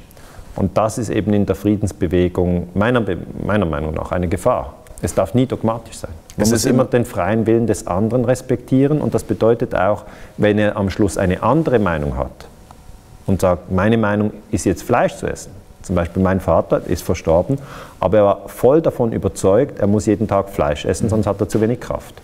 Und ich war halt voll davon überzeugt, dass ich kein Fleisch essen möchte, weil ich halt finde, dass da sehr viel Leid auch drin steckt. Und wir hatten unsere Diskussionen, aber wir waren nicht dogmatisch. Jeder hat den anderen halt gelassen und wir haben gut zusammen gegessen. Wir haben gut, also ich finde, wir werden immer sehr verschieden sein. Und wenn jetzt jemand sagt, Achtsamkeit interessiert mich nicht, dann kann ich mit dem wunderbar trotzdem ins Kino gehen und einen Film schauen. Menschen, die dogmatisch sind, denen fehlt vielleicht innere Zufriedenheit. Ist das ein richtiger Gedanke? Weil Menschen, die innerlich zufrieden sind, haben ein großes Selbstbewusstsein. Und da müssen wir ja eigentlich hin, ein großes Selbstbewusstsein zu bekommen, eine innere Zufriedenheit aufzubauen. Das ist zumindest mein Verständnis, damit wir am Ende auch wiederum fürs große Ganze was tun können. Weil Menschen, und das haben Sie auch in dem Gespräch vor einem Jahr gesagt, dass ich erinnere mich an dieses Zitat, dass Menschen, die zufrieden sind, das so wie so ein Leuchtturm abstrahlen. Und das ist ja das, was heutzutage ganz oft fehlt, dieses Abstrahlen. Das ist alles nur negativ oder ganz oft negativ. Achtsamkeit, kaltes Duschen, aber was können wir noch tun, um mehr innere Zufriedenheit zu bekommen? Gesunde Nahrung? Naja, also gesunde Ernährung, die hatten wir auch noch, aber also auch der Gedanke daran, dass wenn man sich überlegt, dass ja quasi... Wertvolle Gespräche. Wertvolle Gespräche. Es tut einem gut. Auf jeden Fall. Ja. Wenn ich wertvolle Gespräche habe, geht es mir anders, als wenn ich destruktive Gespräche habe. Ja. Was sind destruktive Gespräche? Destruktive Gespräche sind eigentlich, wenn man nur jammert. Ja? Also das ist schlecht, jenes ist schlecht, alles ist schlecht. So ein Gespräch, eine halbe Stunde lang, ist jetzt nicht der Aufsteller. Zieht Kraft. Ja, zieht Kraft. Ich finde es viel spannender, wenn jemand mir sagt, hör zu, ich habe dieses Buch gelesen, da ist eine ganz abgefahrene Sache drin. Ja? Oder jemand schickt mir einen Link und sagt, ich habe diesen YouTube-Clip gesehen, das finde ich jetzt spannend. Rainer Mausfeld zum Beispiel finde ich sehr spannend. Oder Michael Lüders. Also es gibt Dinge, die ich spannend finde. Ja? Und da ist mein Interesse geweckt. Und Interesse ist für mich, das ist Freude. Ja? Ich bin, erstens lebe ich gern. Ja, also ich bin gerne hier. Ich finde auch die Erde ein wunderbarer Ort, auch wenn ich weiß, dass es viel gemordet wird, dass gefoltert wird. Gerade jetzt, während wir hier sitzen, wird gefoltert. Das ist ja unglaublich. Menschen verhungern. Menschen verhungern. Die offizielle Zahl ist 24.000 Tote pro Tag. Ja. Also die Zahl ist massiv. Ja. Das heißt, es gibt Missstände. Da sind wir uns einig. Und ich bin auch bestrebt, im Rahmen meiner Möglichkeiten eben Missstände zu reduzieren. Aber es ist meiner Meinung nach ein Rezept, unglücklich zu werden, wenn man zu hohe Erwartungen hat. Ja, also wie soll man das sagen? Wenn man eine sehr hohe Erwartung hat und die nicht erfüllt wird, ist man unglücklich. Ja, zum Beispiel man geht irgendwo hin für ein Nachtessen mit Freunden und man denkt, es wird der super Hammer, ich freue mich schon irgendwie 3 Wochen vorher. Und dann geht man, es ist nicht so ganz. Und umgekehrt auch, wenn man denkt, oh, da habe ich gar keine Lust zu, dann wird es oft ganz nett. Das erlebt man ja auch immer wieder. Man denkt, ich habe eigentlich keine Zeit mehr und ich bin müde und ich würde mich... Eigentlich aufs Sofa, aber dann wird es ein ganz toller Abend. Genau, und dann geht man, okay, ich komme doch, man setzt sich dazu und man geht um 3 Uhr nachts nach Hause. Weil einfach, die Gespräche waren so schön, man hat sich lange nicht gesehen, der Wein war gut, man hat gut gegessen, egal ob vegan, vegetarisch oder... Einfach, man spürt ja die Energie. Jeder Mensch hat ein Resonanzsystem, wo er die Energie spürt. Jetzt, wenn die Erwartung zu hoch ist und man sagt, ich möchte jetzt dieses oder jenes fix und es kommt nicht, dann ist Enttäuschung da. Und darum denke ich, man sollte eben auch an seinen Erwartungen arbeiten. Ich mache das immer sehr, wenn ich merke, jetzt habe ich eine hohe Erwartung. Ja. Wenn ich einen Vortrag habe und ich merke, ich will es jetzt wirklich auf den Punkt bringen, es muss gut sein. Und wenn es nicht gut ist, dann bin ich enttäuscht. Ja. Und dann merke ich, hey, fahr mal runter, du machst einfach so gut du kannst. Du machst einfach ehrlich, sei ehrlich, orientiere dich an Wahrheit und an Liebe. Immer an diesen 2. Ja. Du machst es so gut du kannst und es ist manchmal besser, mal schlechter. Ein Fußballer kann auch nicht sagen, heute schieße ich 5 Tore. Ja, wenn es ihm mal gelingt, in einem Spiel 5 Tore zu schießen, unglaublich. Aber dann kann im nächsten Spiel nicht sagen, heute schieße ich wieder 5 Tore. Aber es ist ja eigentlich eher eine Erwartung, die von außen kommt. Oder nein, sie kommt von innen. Außen an einen herangetragen wird? Nein, ich sehe das anders. Okay. Die Erwartungen kommen von innen. Okay. Wir übernehmen natürlich Erwartungen von anderen. Also der Vater erwartet vom Sohn, dass er Medizin studiert und der Sohn verbringt 6 Jahre an der Universität und merkt, ich will ja gar nicht Medizin studieren. Ich mache das nur, weil Papa das will. Genau, aber Achtung, es kommt von außen irgendwo her. Dann kommt es durch das Informationssystem, wird bei uns abgelagert und dann kommt es von innen. Okay, wenn es nicht von innen kommt, dann kommt es von gar nirgendwo. Okay? Also wenn jetzt durch Achtsamkeit eine Distanz geschaffen wird zwischen den Gedanken, Gefühlen einerseits und dem Bewusstsein, Ja, das Bewusstsein muss den Gedanken vom Vater nicht übernehmen. Es kann sagen, es ist sein Gedanke. Ich bin sehr der Meinung, dass der Vater oder auch die Mutter nur das Beste wollen für mich. Ja? Aber es muss nicht notwendigerweise richtig sein. Für mich. Ja? Vielleicht ist es für sie richtig. Oder es kann auch in der Partnerschaft so sein, dass der eine das will, der andere das. Also das ist eigentlich immer so, oder? Ja, immer. Nicht? Es ist selten so, dass die beide... Basis einer Partnerschaft. Genau, es ist selten so, dass beide den ganzen Monat lang genau das Gleiche wollen. Also es ist einfach nicht so. Oder auch die Kinder noch dazu, die wollen auch noch was anderes. Also dass verschiedene Interessen da liegen, ist das Gegebene. So ist es. Und dann finde ich es ganz wichtig, dass man merkt, das kommt alles von innen. Also das eigene Interesse kommt auch von innen. Und da sagt eben auch wieder die Friedensforschung, ich lese alles, also ich frage mich immer, wie kommen wir im Frieden weiter? Ja. Und die Friedensforschung sagt ganz klar, erstens, es gibt keinen äußeren Frieden ohne inneren Frieden. Wer sagt? Dalai Lama sagt es.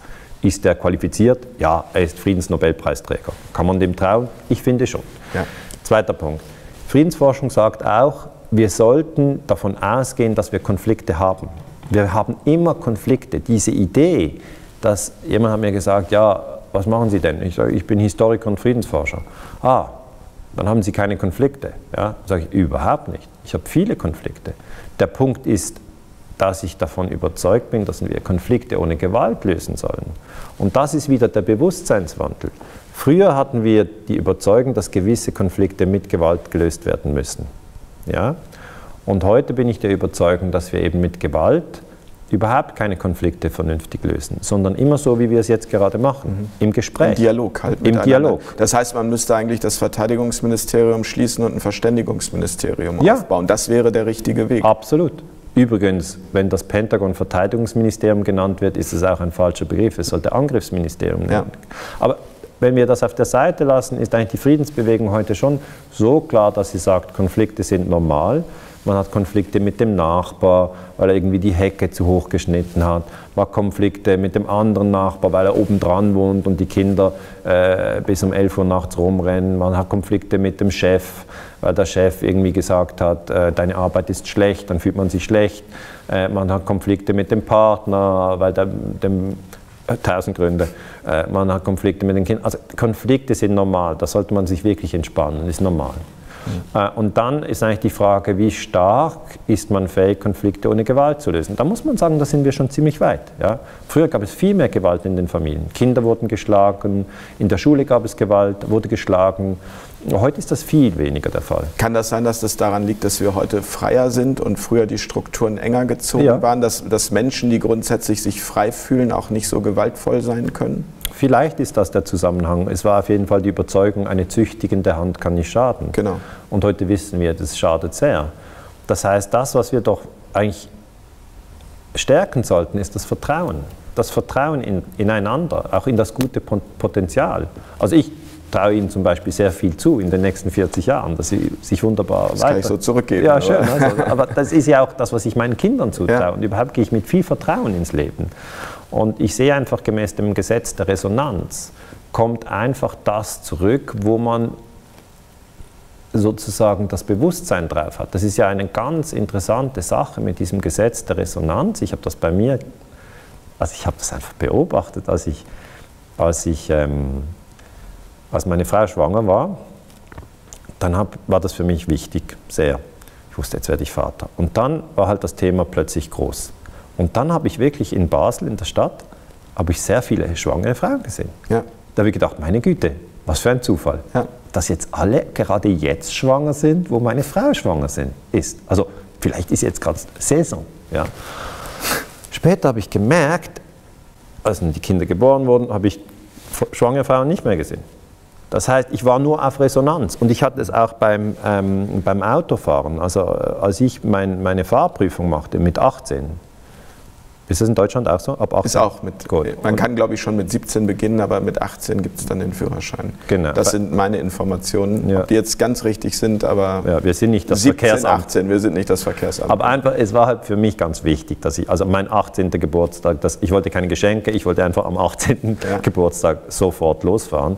Und dann ist man zuerst Fahrlehrling, ja, heißt es in der Schweiz, und dann hat man so ein weißes L auf blauem Grund. Fahrschüler heißt es. Fahrschüler, genau, ja. Und bei euch irgendwie auch so. Bei uns heißt L, oder ich weiß nicht, ob ihr auch irgend so ein Schild, das man dann drauf hat beim Auto? Nee, das kenne ich nicht, okay, aber gut, wie gesagt, ich bin aus dem Thema irgendwie ein bisschen raus. Egal, kommt dann wieder, wenn die Jungs älter sind. Aber ich sage, dann habe ich plötzlich überall in der Schweiz Autos gesehen, auch mit diesem weißen L auf blauem Grund. Und da hatte ich wieder den gleichen Effekt. Ich habe mir gedacht, ja, das ist jetzt ein Ding. Gerade jetzt, wo ich anfange, fahren alle. Und dann, als ich dann einen Führerschein gemacht habe, habe ich es nicht mehr gesehen. Also muss schon einer vor mir fahren, dann sehe ich es natürlich immer noch. Aber es ist halt, die Resonanz ist nicht mehr da. Später habe ich ein Haus gebaut. Und dann wollte ich unbedingt, weil ich ja für die erneuerbaren Energien bin etc., wollte ich natürlich Solarzellen auf das Haus. Also Dachziegel weg, Solarzellen drauf. Das habe ich auch gemacht, 70 Quadratmeter. Und dann Elektroauto und das Haus. Jetzt, dann plötzlich fahre ich mit dem Zug durch die Schweiz und ich sehe aus dem schnell fahrenden Zug, wie die Dächer der anderen Häuser sind. Ohne Solar, mit Solar. Solarthermie, heißes Wasser, Photovoltaik mit Strom. Die Module werden bis an die Dachkante geführt, ohne Ziegel. Oder die Module werden auf Dach gelegt und da sind noch Ziegel. Also ich sehe all diese Details. Und dann denke ich, gerade jetzt, wo ich, also Sie sehen das Muster. Ja. Und das ist einfach die Resonanz. Also wenn wir das erkennen, dass es sehr, sehr wichtig ist, für was wir uns interessieren, weil das wird dann auch an uns herangetragen. Wenn wir uns für Permakultur interessieren, werden wir Menschen treffen, die sich für Permakultur interessieren. Und die das auch voranbringen. Ja, also eigentlich zieht man das an. Ja, man kann sich auch für Formel 1 interessieren oder für Ferrari oder ich weiß nicht was. Ja, plötzlich hat man Kollegen, die fragen, kommst du mit zu diesem Rennen oder die einem Ferrari schenken. Ist jetzt nicht mein Ding, aber ich sage, es passt überall. Ja.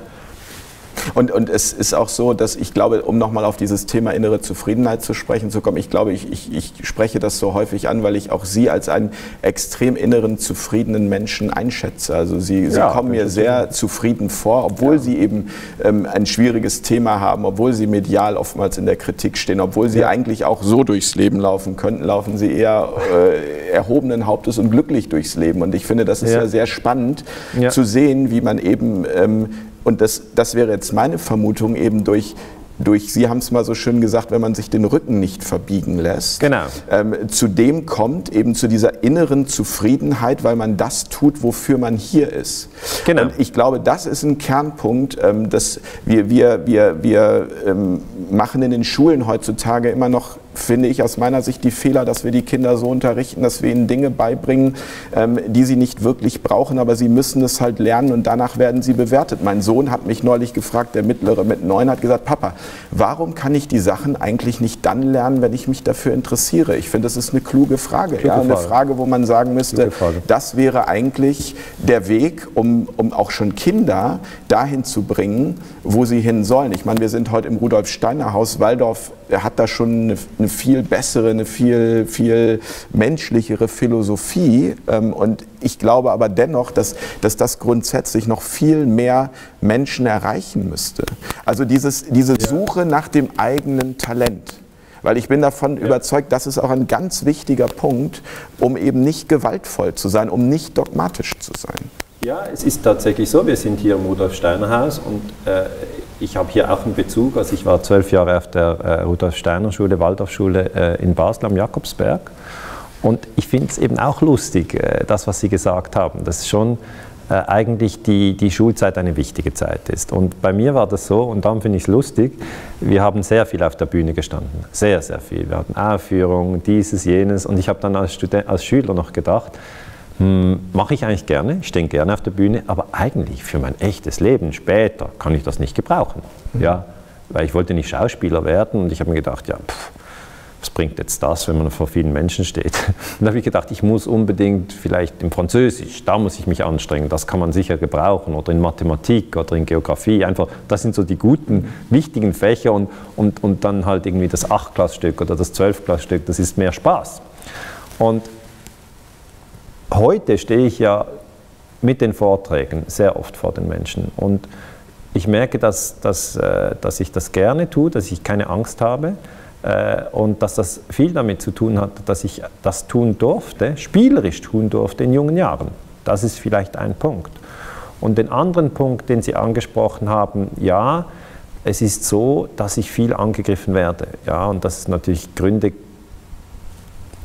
geben könnte, ja, dass ich jetzt deprimiert, niedergeschlagen bin. Bin ich aber überhaupt nicht. Es geht mir sehr gut, es geht mir wirklich gut. Ich habe natürlich meine Herausforderungen im Leben, meine Momente, wo es mir schlechter geht. Zum Beispiel war ich beim Schweizer Fernsehen in der Arena. Genau. Und da, von Jonas Proja wurden Sie da ziemlich diffamiert und immer wieder als Verschwörungstheoretiker bezeichnet. Und ich glaube, man hat sogar gedroht, die Sendung abzubrechen. Ja, das war total absurd. Es war genau das Gegenteil von dem Gespräch, was wir hier haben. Es war einfach, die Gesprächskultur war schlecht. Weil eben Breuer sozusagen abwertend gesprochen hat, oder das sollte man nie tun, man sollte den anderen nicht abwerten. Und er hat mich abgewertet und gesagt, Sie sind eben Verschwörungstheoretiker. Und der Schawinski, auch ein anderer Schweizer Journalist, hat dann gesagt, ja, 9/11 ist geklärt, Ihre Forschung ist für nichts. Und dann habe ich gesagt, ja, Obama wirft viele Bomben. Dann haben sie gesagt, nein, Obama ist gut, Trump ist schlimm. Und es war einfach, ich sag mal, vom Niveau her war ich echt enttäuscht. Und dann, wenn ich dann danach nach Hause fahre, ja, man geht ja dann aus dem Studio raus, ich gehe dann, das ist nachts um, ich weiß nicht was, es ist einfach dunkel, dann kommt noch ein Journalist, können Sie noch ein Interview? Und sage, nee, ich mag nicht mehr. Dann setze ich mich ins Auto, fahre nach Hause, dann geht es mir schlecht. Okay? Dann nützt alle Achtsamkeit nicht. Ich beobachte mich dann selber, stelle Musik ein, die ich mag, um mich so ein bisschen aufzubauen, aber der Tag ist gelaufen. Also es ist echt dann im Eimer. Und komme ich nach Hause und sage gleich, heute müsst ihr nichts von mir wollen, also es ist vorbei, es war einfach schlecht, ja. Es hat mir nicht gefallen. Am nächsten Tag, ja, bin ich dann wieder besser drauf, dann kann ich mich wieder erholen, wir sind dann auch in die Skiferien gefahren. Und ich sage jetzt mal so, dass ich immer wieder angefeindet werde, also die Angriffe sind eigentlich Verschwörungstheoretiker, ja, oder in der Sendung hieß es umstrittener Publizist oder umstrittener Historiker. Das macht mich schon traurig, ja, das ist so. Also das löst ein Gefühl aus. Dann nehme ich die Achtsamkeit und baue eine Distanz zwischen diesem Gefühl, das real ist, und meinem Bewusstsein und sage, bist du das Gefühl? Und dann sage ich, nein, ich bin das Bewusstsein, das das Gefühl wahrnimmt. Dann sage ich, ist das Bewusstsein irgendwie berührt? Nein. Das Bewusstsein ist nicht irgend aus der Fassung.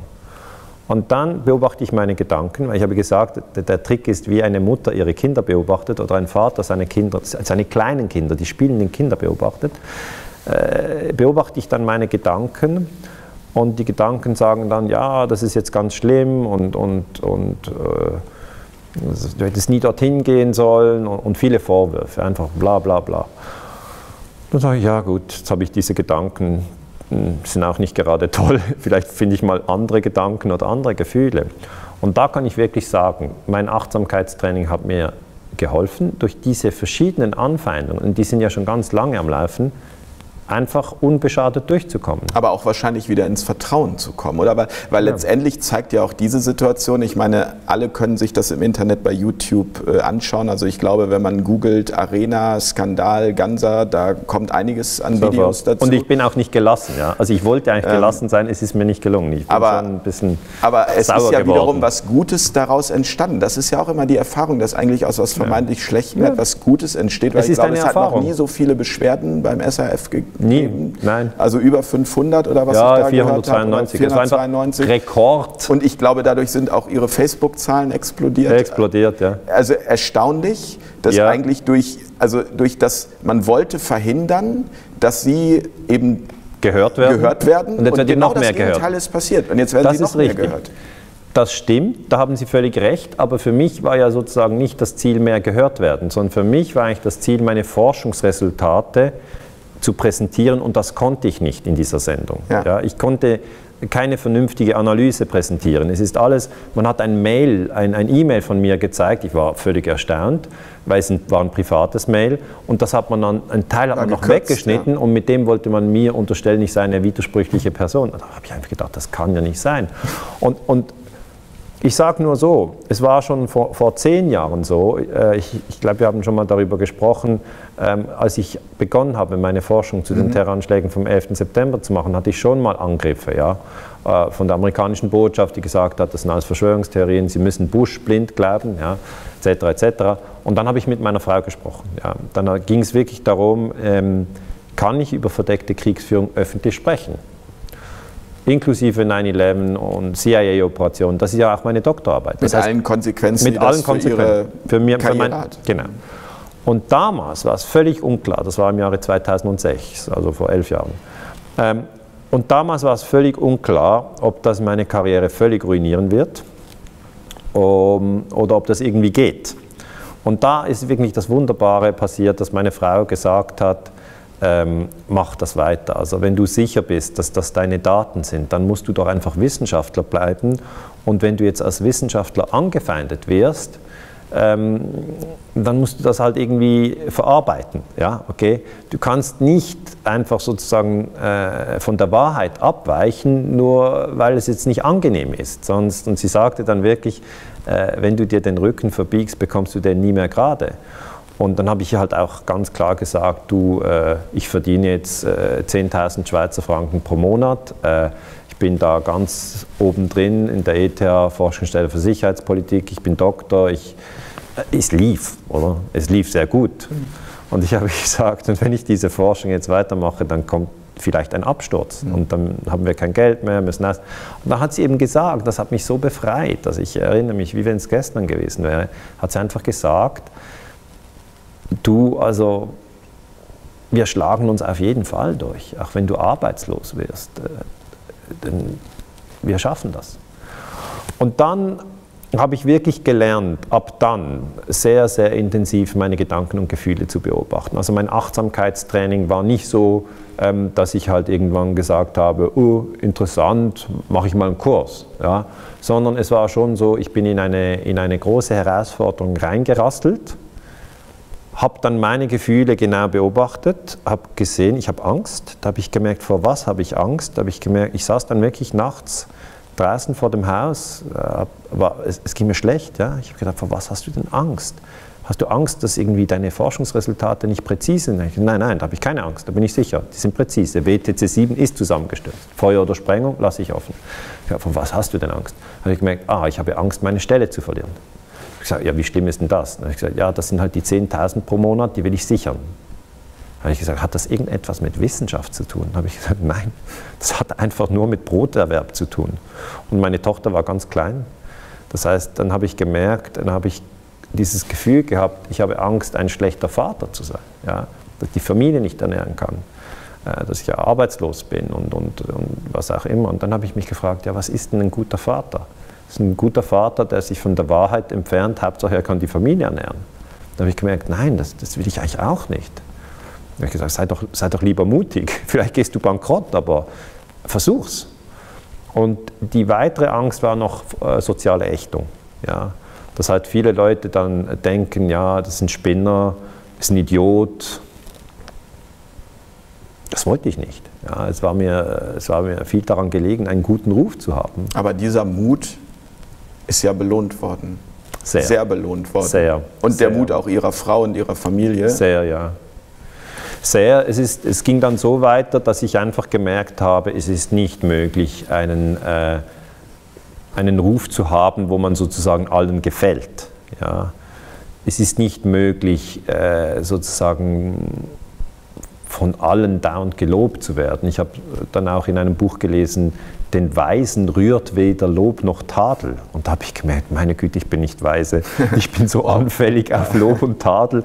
Wenn ich gelobt werde, geht es mir gut. Und wenn ich getadelt werde, geht es mir schlecht. Ich dachte, okay, dann muss ich also auch dort noch arbeiten. Dann habe ich plötzlich gemerkt, dass dieses Projekt, das ich hier habe, Friedensforschung, dass das weit darüber hinausgeht, jetzt über verdeckte Kriegsführung und UNO-Gewaltverbot und Vietnam, Irak, Afghanistan, Bundeswehr, amerikanisch, es geht weit darüber hinaus. Es ging ja von der äußeren Arbeit plötzlich um die innere Arbeit.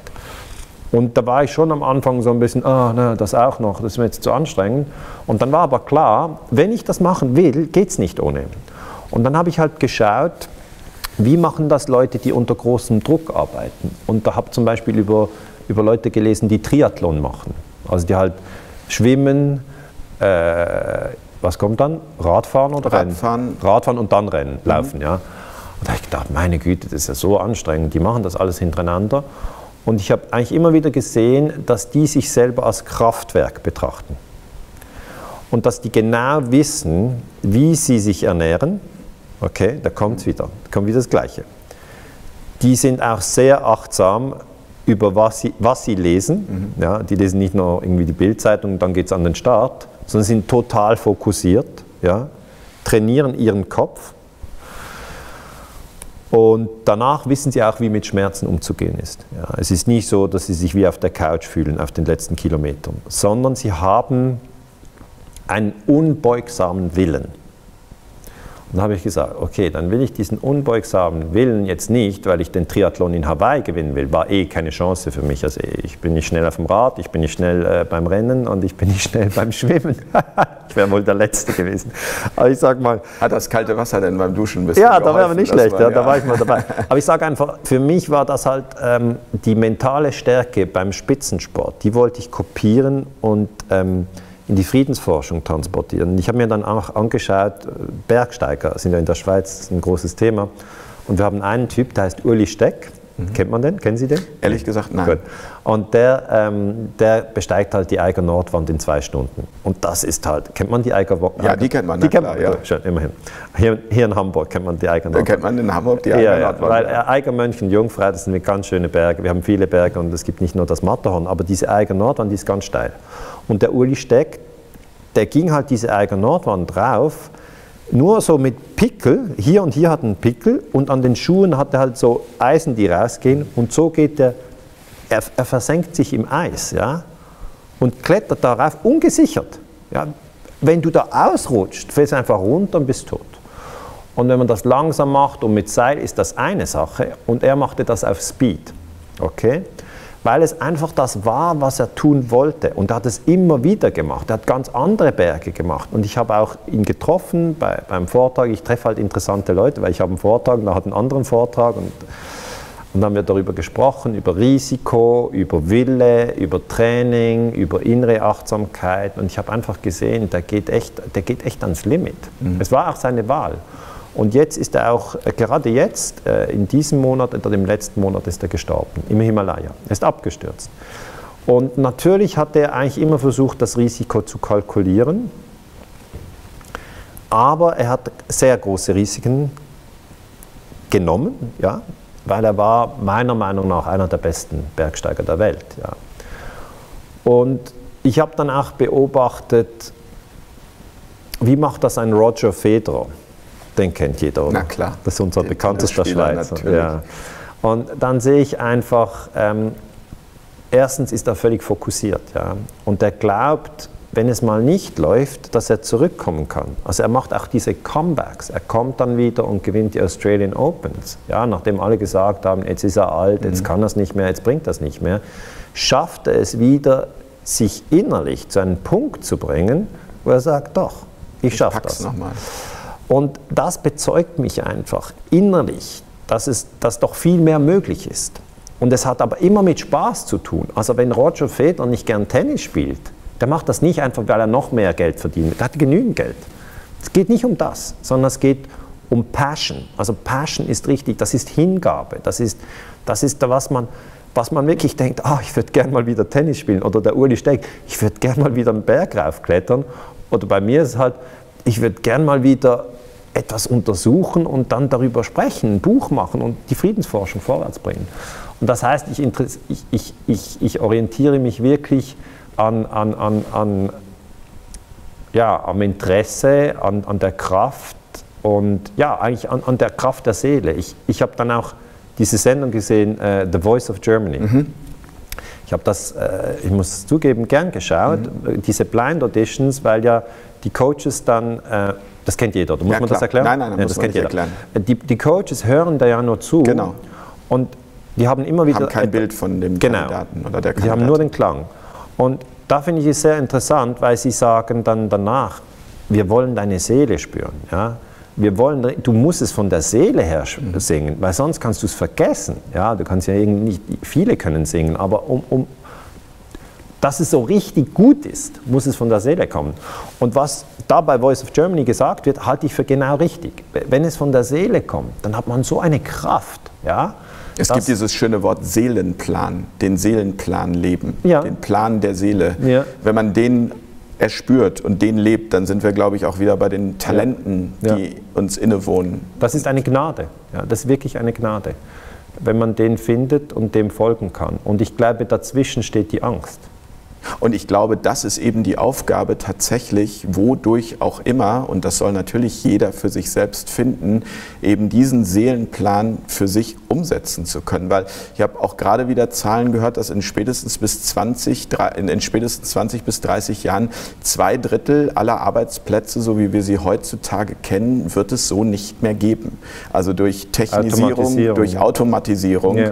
Das heißt, wir haben aber Schulen, die eben eigentlich genau Arbeiter produzieren, die diese Maschinen bedienen, die es aber irgendwann in der Form nicht mehr gebraucht werden, weil die Maschinen sich selbst bedienen. Und das sind auch keine spinnerten Zahlen oder das sind keine wirren Fiktionen, sondern das ist die Realität. Das heißt, wenn wir nicht endlich damit anfangen, in unserer Gesellschaft Strukturen zu schaffen, wo das eigene Talent wichtiger ist als ein Job oder ein Beruf, den man macht, einfach nur um Geld zu verdienen, dann frage ich mich auch, was soll mit diesen ganzen Menschen irgendwann passieren? Ja, was soll mit uns passieren? Was soll mit unseren Kindern passieren? Was soll mit unseren Kindern passieren? Und ich sage einfach, was immer passiert, wenn wir die Achtsamkeit trainieren, ist eine gute Idee. Ja. Also es ist tatsächlich so, wir werden verschiedene Herausforderungen haben. Und jetzt kann natürlich eine Angst entstehen, wir sagen, ja, wir schaffen uns ab, die Roboter übernehmen. Aber ich sage so, es hat immer Herausforderungen gegeben. Sehen Sie 1945, wie Deutschland da niederlag, zerbombt, traumatisiert. Und schauen Sie es heute an. Ja? Das heißt, man kann wirklich Herausforderungen meistern. Also ich glaube, wir haben im 21. Jahrhundert ohne Frage Herausforderungen, eben Automatisierung, Gewaltspirale, es gibt viele Themen. Aber in jedem Fall ist es möglich, sozusagen eine Herausforderung zu meistern. Aber vor allem dann, wenn wir in der Kraft sind. Ja, wenn wir in der Depression sind, ist schon Einkaufen zu viel, geschweige denn die Robotisierung der Gesellschaft. Ja. Und vielleicht das noch als Ergänzung, wenn ich über The Voice of Germany gesprochen habe, meine ich nicht, dass jeder den Seelenplan hat, Sänger zu sein. Das meine ich gar nicht so. Nee. Sondern es geht darum, dass jeder, und da bin ich fest davon überzeugt, viel kräftiger ist, wenn er das macht, wo er im tiefsten Innern dran glaubt. Und das kann sein, eine gute Mutter oder ein guter Vater zu sein. Oder es kann sein, dass jemand sagt, es ist mir wichtig, einmal pro Tag 1 Stunde in der Natur zu verbringen, weil er das will. Und das ist nicht, weil das irgendjemand gesagt hat, sondern er merkt selber, das will ich für mich und das tue ich. Ja. Und da finde ich natürlich, möchte ich einfach alle ermuntern, das zu tun, weil gewisse Leute sagen mir dann, ja, also ich will gar nicht Sänger werden. Sage ich, ja, ich persönlich auch nicht. Es geht nicht um den Sänger, ja, sondern es geht eigentlich darum, durch Achtsamkeit herauszufinden, was will ich, und da kommt meistens etwas. Und wenn diese Antwort kommt, soll man nicht sofort sagen, ja, aber ich bin zu doof für das. Oder ich bin zu klein für das. Und es lohnt sich auch letztendlich in jedem Alter damit anzufangen, weil da sind wir auch wieder bei den aktuellen Ergebnissen der Hirnforschung. Ich habe neulich Professor Dr. Gerald Hüther interviewt, den Hirnforscher. Und der hat halt ja auch in seinen Forschungen herausgefunden, dass eben das Gehirn nur über Begeisterung funktioniert. Ja, also Begeisterung ist der Treibstoff fürs Gehirn und dass auch ein 80-Jähriger noch dann in der Lage ist, etwas zu lernen, zum Beispiel eine Fremdsprache, Chinesisch, so hat er es so schön erzählt, wenn er eine Frau kennenlernt, eine Chinesin, und es halt mit Begeisterung tut. Das hilft immer. Ja, habe ich immer gesagt, bei Fremdsprachen, dann hast du Probleme mit Französisch, ja, lerne eine Französin. Ja, genau. Hast du Probleme mit Spanisch, flieg doch nach Lateinamerika. Ja. Aber ich glaube, das ist auch ein ganz wichtiger Aspekt, nicht? Das auch zu erkennen, dass eben Freude, Begeisterung, genau das, was Sie sagen. Schauen Sie sich doch mal die Olympiasieger an, die da rudern. Ja, rudern ist doch super anstrengend, aber hier in Hamburg wird ja viel gerudert. Ja. Und das muss Freude machen. Und ich denke, das, was wir im Kapitalismus ein bisschen verlernt haben, ist, dass wir wirklich fragen, was macht uns wirklich Freude? Manchmal fragen wir, kann man damit Geld verdienen? Das ist gar nicht so die zentrale Frage, weil wenn wir das tun, was uns Freude macht, dann ist das der Lohn. Sonst machen wir den Umweg, verdienen etwas und haben dann Geld und mit dem Geld tun wir dann etwas, was uns Freude macht. Also der direkte Weg zur Freude, also zum Beispiel im Wald spazieren gehen, wenn das jemand Freude macht, ganz alleine, das gibt keinen Lohn. Das kostet auch nichts. Aber wenn es Freude erzeugt, ist das der schnellste Weg. Das ist der schnellste Weg. Oder wenn jemand vielleicht gerne mit den Kindern spielt, oder was ich einen sehr heiligen Moment finde, die Kinder beobachten, wenn sie schlafen. Ja? Nochmal sehen, wie sie da schlafen. Das ist ein wunderbarer Moment. Das ist berührend. Das ist extrem berührend. Ja. Da kostet gar nichts. Und also ich sage, diese direkten Wege zur Freude, die kennt jeder. Die sollte man auch wirklich gehen und dann wieder mit der Achtsamkeit dafür dankbar sein, dass es so direkte Wege zur Freude gibt. Weil die Werbung erzählt uns ja immer etwas anderes. Die Werbung erzählt uns, Sie müssen zuerst ein Haus kaufen, dafür bei uns einen Kredit nehmen, den Kredit bei uns abzahlen und dann sind Sie so freudig wie diese Familie. Ja. Und dann sehen Sie, schöne Frau, schöner Mann, 2 Kinder. Da muss man mal sagen, das ist gar keine echte Familie, das sind 2 Models und man hat noch die Kids dazu kombiniert. Aber jeder weiß, dass es nicht stimmt und trotzdem ist das irgendwie so in unseren Hirnbahnen eingebrannt, dass wir es machen oder dass diese Muster dann bei uns ablaufen. Solange sie eben ablaufen, bis wir sie durchbrechen. Bis wir sie durch Achtsamkeit durch Achtsamkeit kann man eben... manchmal kommt ja Werbung. Ich schaue zum Beispiel gerne Fußball, also Champions League etc. Also wenn Bayern gegen Real spielt, das schaue ich mir an. Können Sie da achtsam sein beim Fußball? Oder fluchen Sie da auch gerne mal, wenn... Ich fluche nicht mehr. Fluchen tue ich nicht. Ja, obwohl, ich bin nicht ganz sicher. Ich stehe einfach auf. Ja, okay. Das mache ich. Also ich hänge so und dann, wenn zum Beispiel ein Kopfball ganz knapp, dann stehe ich, oh, so mache ich es. Ja. Also ich fluche nicht. Ich sage vielleicht, ich kommentiere vielleicht. Ich sage, nein, also das war jetzt sicher keine gelbe Karte. Oder hey, also ich bin schon drin, ja, da gebe ich mich auch so richtig rein. Aber dann kommt zwischendrin vielleicht mal Werbung. Und dann schalte ich auf stumm. Erstens, dass ich das nicht höre und nur sehe. Und dann mache ich eine kleine Übung und sage mir, was wollen die jetzt verkaufen? Und es ist immer das Gleiche. Waschmittel, Autos, Parfüm, Putzmittel, Kredite. Und sie wollen es immer gleich verkaufen, nämlich, dass sie sagen, wenn sie dieses Auto haben, dann haben sie das gute Gefühl, auf dieser wunderbaren, geschlängelten Straße, wo niemand ist, in dieser wunderbaren Landschaft, wo niemand ist, so werden sie sich fühlen. Ja. Dann real ist doch, sie kaufen das Auto und stehen hier im Stau. Ja, also es ist ja... Wir wissen ja, dass es überhaupt nicht so ist. Meine Lieblingswerbung ist immer, ich weiß nicht, ob Sie das auch in der Schweiz kennen, aber dieses alle 11 Minuten verliebt sich über Parship ein Single. Da frage ich mich immer, wie berechnet man das? Also woher wissen die alle 11 Minuten? Also, ich glaube einfach die verkauften Kontrakte. Und vor allem dann stehen da natürlich immer diese Topmodels auf den Plakaten. Ja genau, und, wenn Sie bei Parship sind, ist eigentlich diese Frau oder dieser Mann also Ihr nächster Partner. Ich habe da meine Erfahrung gemacht, bevor ich verheiratet war und ich muss ganz ehrlich sagen, das hatte nicht viel mit der Realität Ja, aber eigentlich wissen wir das jetzt alle, dass die Werbung lügt. Ja, wir wissen das. Ja. Wir wissen das. Und durch Achtsamkeit können wir erkennen, dass die Werbung uns konditioniert, dass wir sagen, du musst diesen Umweg gehen. Und der Umweg, zum Glück, und der Umweg ist, du musst bei mir vorbeikommen, 100 € in meine Büchse tun und dann winke ich dich durch zum Glück. Und da sage ich, das ist nicht wahr. Es ist nicht wahr. Es gibt viele direkte Wege zum Glück, die nichts kosten. Zum Beispiel ein gutes Gespräch unter Freunden, ja, heißt ja nicht am Schluss 50 € bitte, sondern die nichts kosten, oder wenn jemand meditieren will, kann er meditieren, schließ die Augen, setz dich hin, meditiere, kostet nichts. Und diese direkten Wege sollten wir vermehrt gehen. Sie sind natürlich in der Werbung nicht angepriesen. Wer sollte denn für das heute werben für ein gutes Gespräch unter Freunden? Nein, natürlich nicht, weil es kein Kapital generiert. Nein, darum kommt das nie. Genau. Und darum muss das in unserem Bewusstsein aufsteigen. Aber der Mensch ist natürlich genügend achtsam, wenn er will, und kann sich fragen, was fand ich in den letzten 2 Wochen am tollsten? Und das frage ich mich manchmal. Was hat mich am meisten bewegt? Und dann wiederhole ich solche Dinge, die ich wirklich wertvoll fand. Also zum Beispiel, ich fand das Gespräch mit Ihnen vor einem Jahr so wertvoll, als Sie angefragt haben, machen wir noch ein Gespräch, habe ich gedacht, ja klar, der Jens Lehrich, das ist so ein toller Mensch, den treffe ich gern. Danke. Es geht mir genauso, deswegen habe ich ja nochmal angefragt.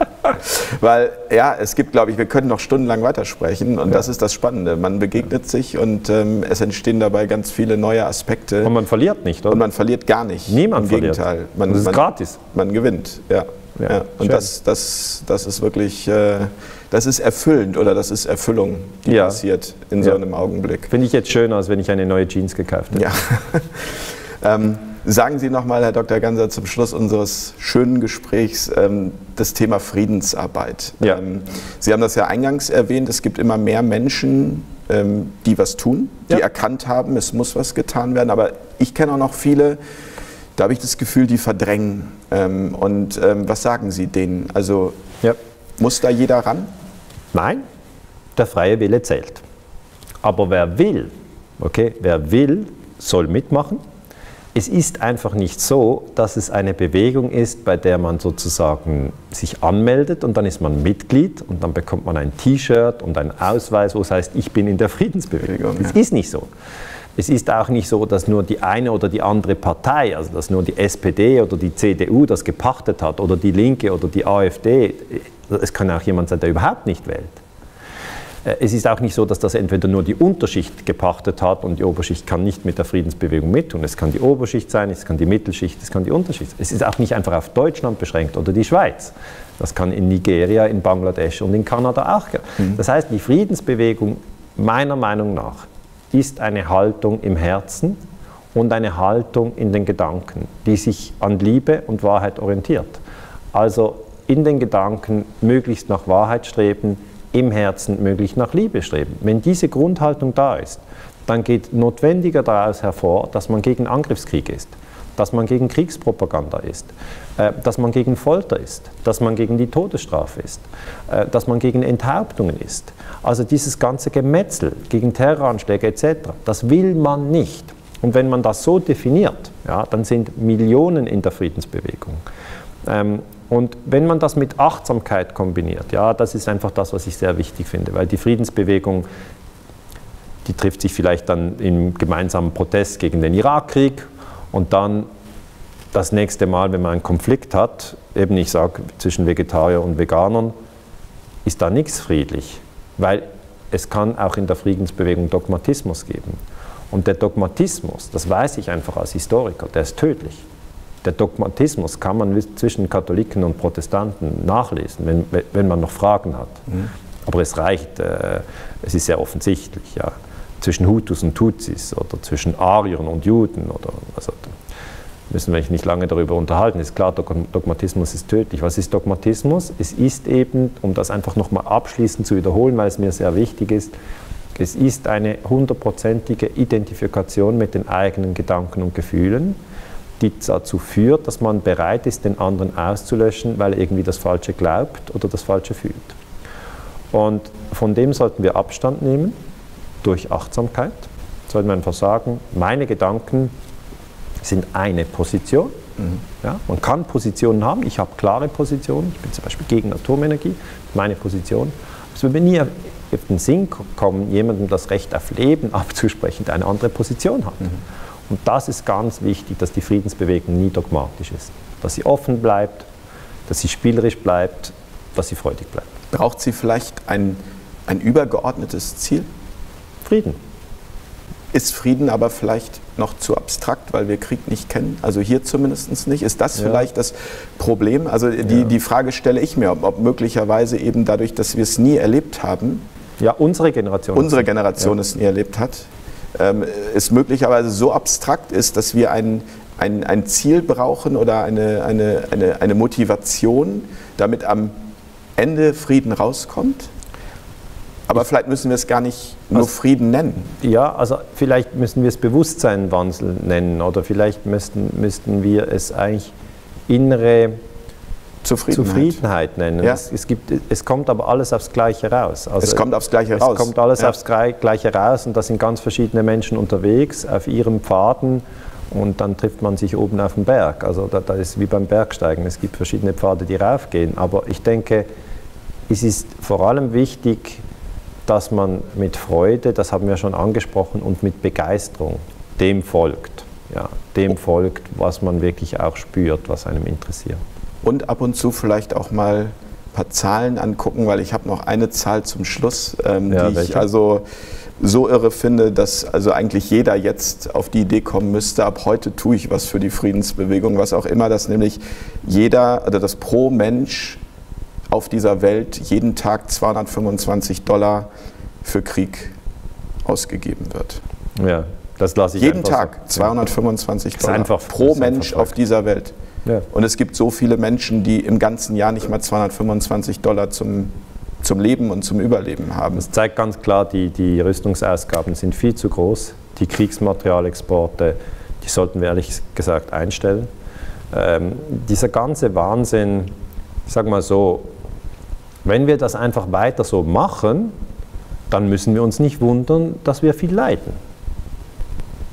Und vielleicht müssen wir dabei mithelfen, uns zu überlegen, was die Menschen machen, die in der Rüstungsindustrie arbeiten, was die tun können, um ihren Job zu behalten. Genau, weil vielleicht wäre das mal eine Aufgabe für die Politik tatsächlich, sich darüber Gedanken zu machen, Alternativen zu suchen und möglicherweise tatsächlich dadurch die Solarenergie oder alternative Energien zu fördern, indem vielleicht bald hier auch in Hamburg jeder auf seinem Dach Solarzellen hat. Ja, also damit lässt sich auch Geld verdienen. Ja, also wenn wir das Pentagon-Budget nehmen von $600 Milliarden pro Jahr und das umlenken in die Energiewende, dann haben wir die Energiewende in 10 Jahren geschafft. Ja. Herr Dr. Ganser, ich bedanke mich ganz herzlich für das Gespräch. Ich freue mich auch. Hat mir große Freude bereitet. Hat mir auch eine Freude gemacht. Und ich hoffe, wir sehen uns spätestens in einem Jahr wieder. Ja, wir bleiben im Gespräch. Wir bleiben im Gespräch. Ja, Lerich, vielen Dank. Vielen Dank auch euch fürs Zuschauen. Ich hoffe, dass dieses Gespräch eine Inspiration für euch ist, euch Gedanken darüber zu machen, wie ihr euren Beitrag zum Frieden leisten könnt. Ich freue mich aufs nächste Mal. Bis dahin, macht's gut. Tschüss.